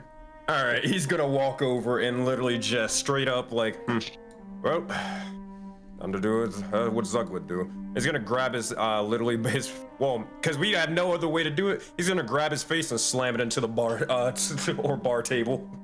Yes, baby, he learned well from the I was gonna say, I have a coach. I have a non-violent way to do this. I mean, I don't know, man. I didn't see anything after a while. I gotta do it. I didn't think that y'all were tipsy. Y'all were drunk, or just. I was like waiting. All right, anything? All right, nope, nothing. All right, I'm slamming his head into the thing. We're knocking him out, and we're making him sleep. All right. That must have been some really good beer. I'm sorry. Yeah. So go ahead, and he is gonna be too fixated for him to really react. Just roll damage. Don't even roll attack. Well, see, the thing is, in a perfect world, Rashid would be, strong to do more than 1 point of damage, but it's 1 point of damage for an unarmed strike. I have a negative modifier, so I don't know if that's 0 or 1. I think it's a minimum one, but I don't know. I think He's it's an just NPC. for flavor's sake, He is just an NPC. So, boop. you just see me just go. And the snake slithers away. And the snake slithers back. I don't know, whichever direction you want. You have control of your snake again. If I do, he'll slither up like my arm. I will. I'll just say, apprehend him for a second. I'm going to walk out, or whatever, towards the the sort of the entrance of this establishment. Look for a closed or open sign, and if there is one, I will just flip it closed and then walk back in. Yeah, I'd like to stabilize, make sure the guy is not dying or whatever. But also, if I can, while I'm doing that, I'd like to kind of check him out. Roby's curious if he can tell, because magic. Sometimes there's ruins, sometimes there's tattoos, things like that. If he can tell what this affliction is, and if I have to, I'll cast detect magic.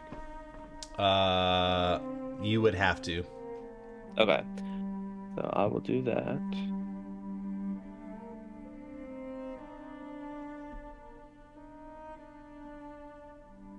And I'm not going to ritual cast it. I'm just going to use a spell slot to actually cast it. Mm-hmm. How do I do this? Click this. 1 level spell slot. Consume.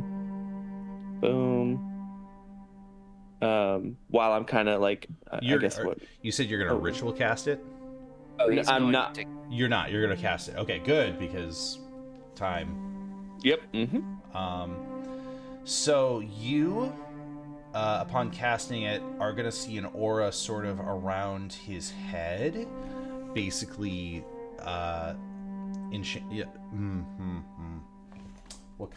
What school of magic is that? Enchantment. It is enchantment.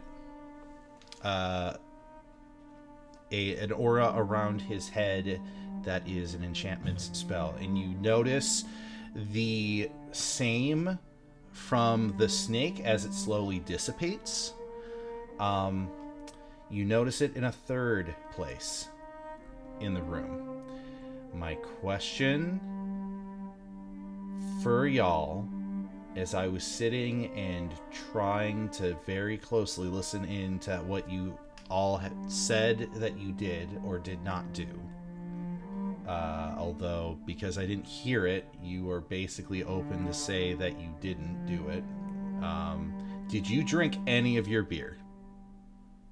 No. I don't think I did. Okay, nobody drank. Okay. I mean, you notice that there is a similar magic aura hovering over each of your tankards. So only the tankards, but it's not I don't see it coming from where the. It is dripping off of the one. No. Sorry, back up. Just the tankards, not any of the barrels. Can I roll for Arcana? Since I know the School of Magic may be at advantage.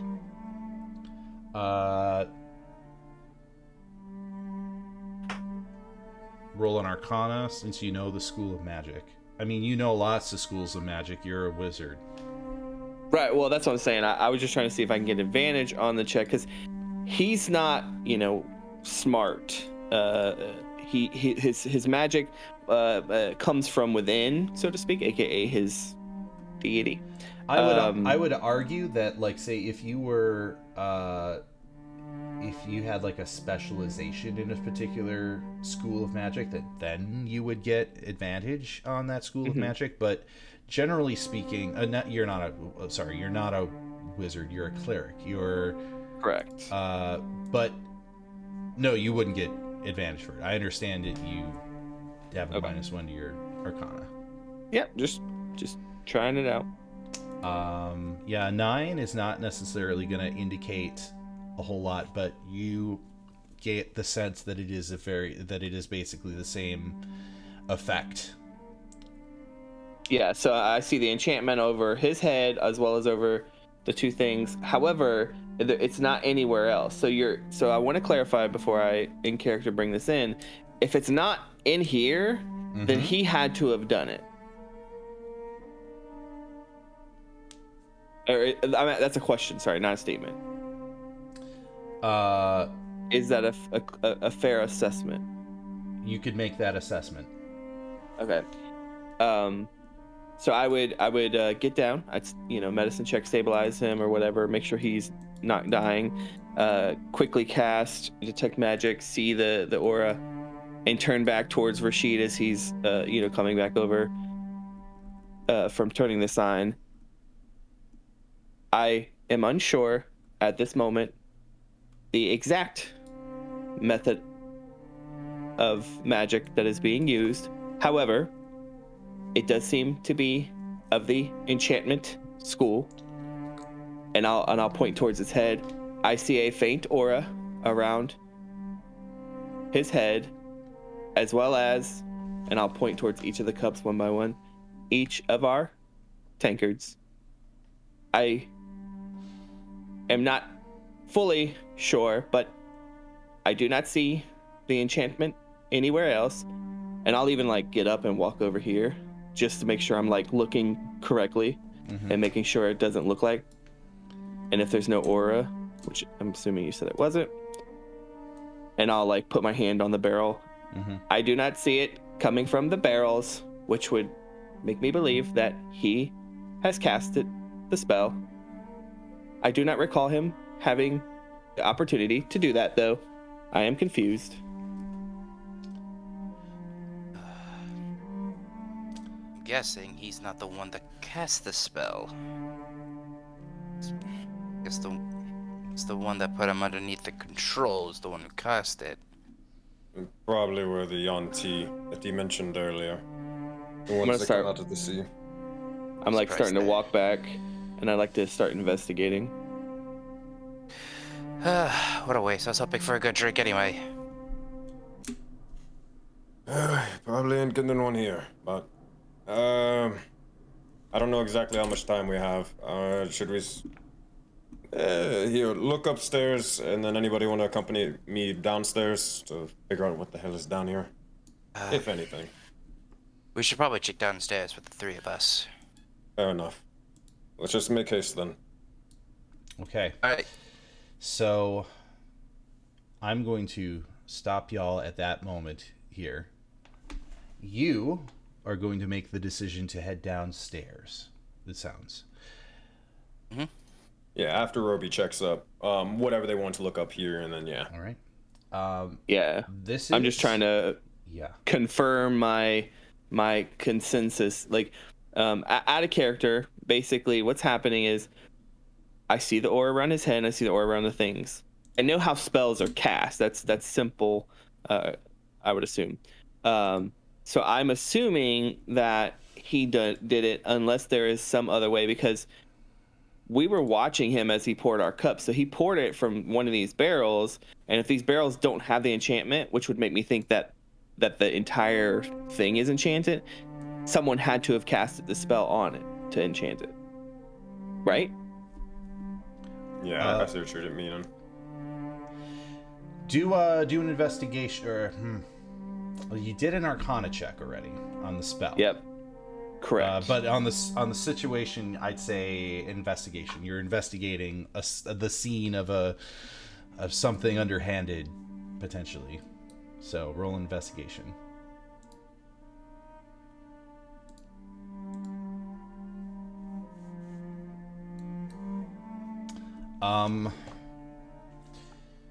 So the thing is that, and just to be earnest here, you recall him going over and pouring the drinks. Correct. Nothing about the beverage is like this. You Okay. don't get this. I don't know. You can't necessarily tell if this individual is magical or not. It could be a spell. It could be something that was added after. It could be.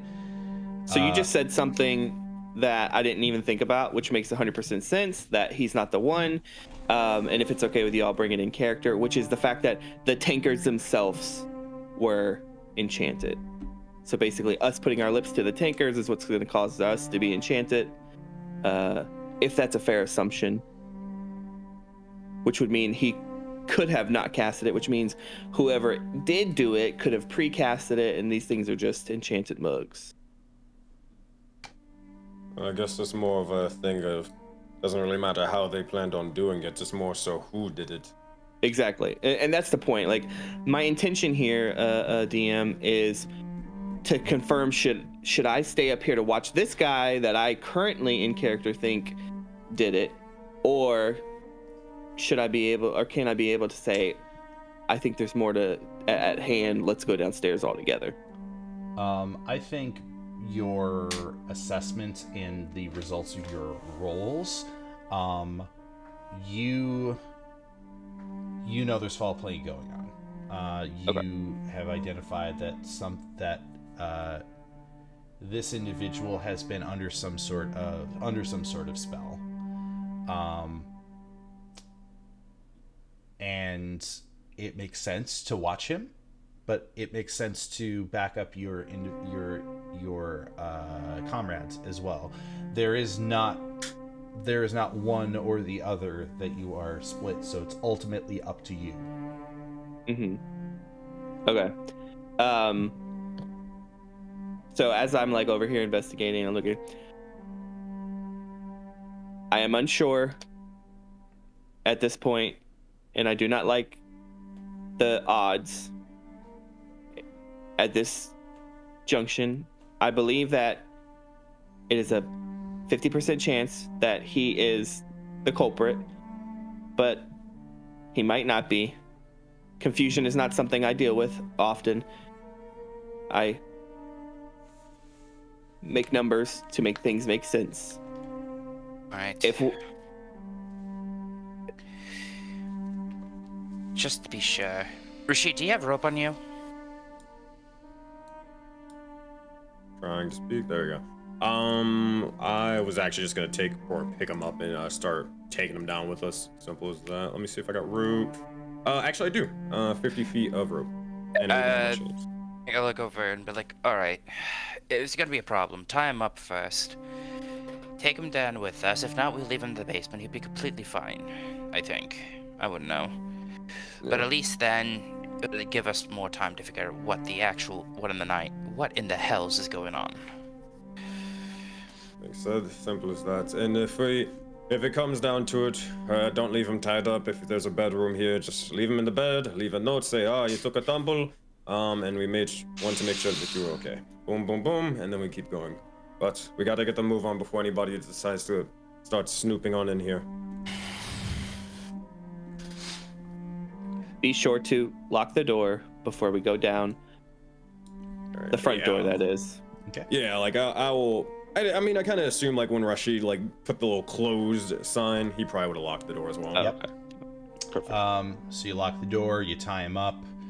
I guess the remaining question is, are you leaving him here? No, we're bringing him down with us. Okay, gotcha. All right. So down with you, he will go then, it seems. So you are embarking into the basement. Yep. And I'll keep a little keen eye, making sure anything is trapped. Looking for anything like that, or any just weird, strange things on the way down with them. Yeah, and I'll have detect magic up. I probably for about 5 more minutes after all that.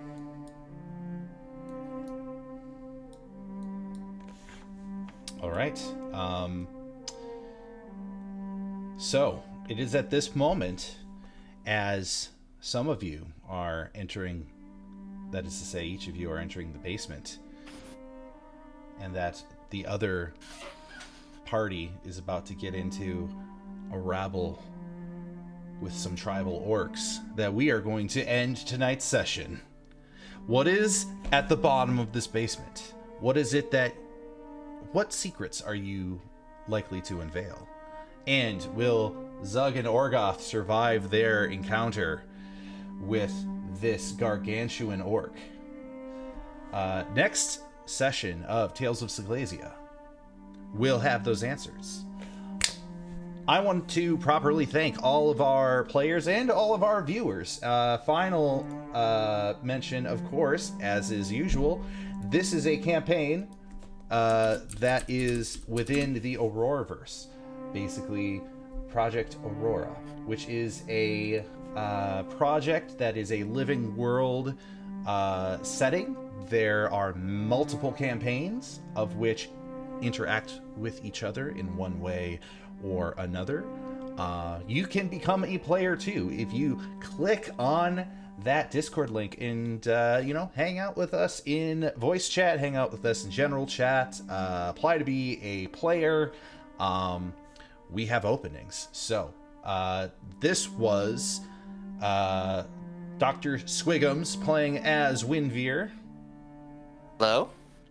Lorpstrong Carter playing as Roby. Yes, sir. Phoenix V playing as Orgoth. Yo. And Ambrose playing as Zug. Reckless attack. But Matt, can I recon the thing that I wanted real quick? Do we need 3 to do it in seconds. I know what stream, you or can wanna we do. do it after? I think just a gonna be 2 word. seconds. What I think I know word? what you're Just a gonna do. word. Instead of saying honor, because I've learned more now about Mogus, he would say that he has the blessing of his god instead of saying honor, because it's more of a Roa's thing. Sensei's right. I'm reading up on it. So that's pretty much it. Okay. Just Okay. to be more, in character. We'll keep that in mind. And then, finally, it is Sensei Suplex playing as Rashid. Yo. Thanks, everybody, for watching. Also, boom, consider hitting that follow button if you enjoyed the stream tonight. Every Thursday is Tales of Seglesia. And thank you all for watching. We're going to have a post-session romp if we have time. But it has been a pleasure and a privilege, and I, Chaotic Writer, will see y'all in the next episode. Bye-bye! Bye-bye. See ya. What are my Doritos? You have no Doritos. I'm keeping all the Doritos. I am the DM.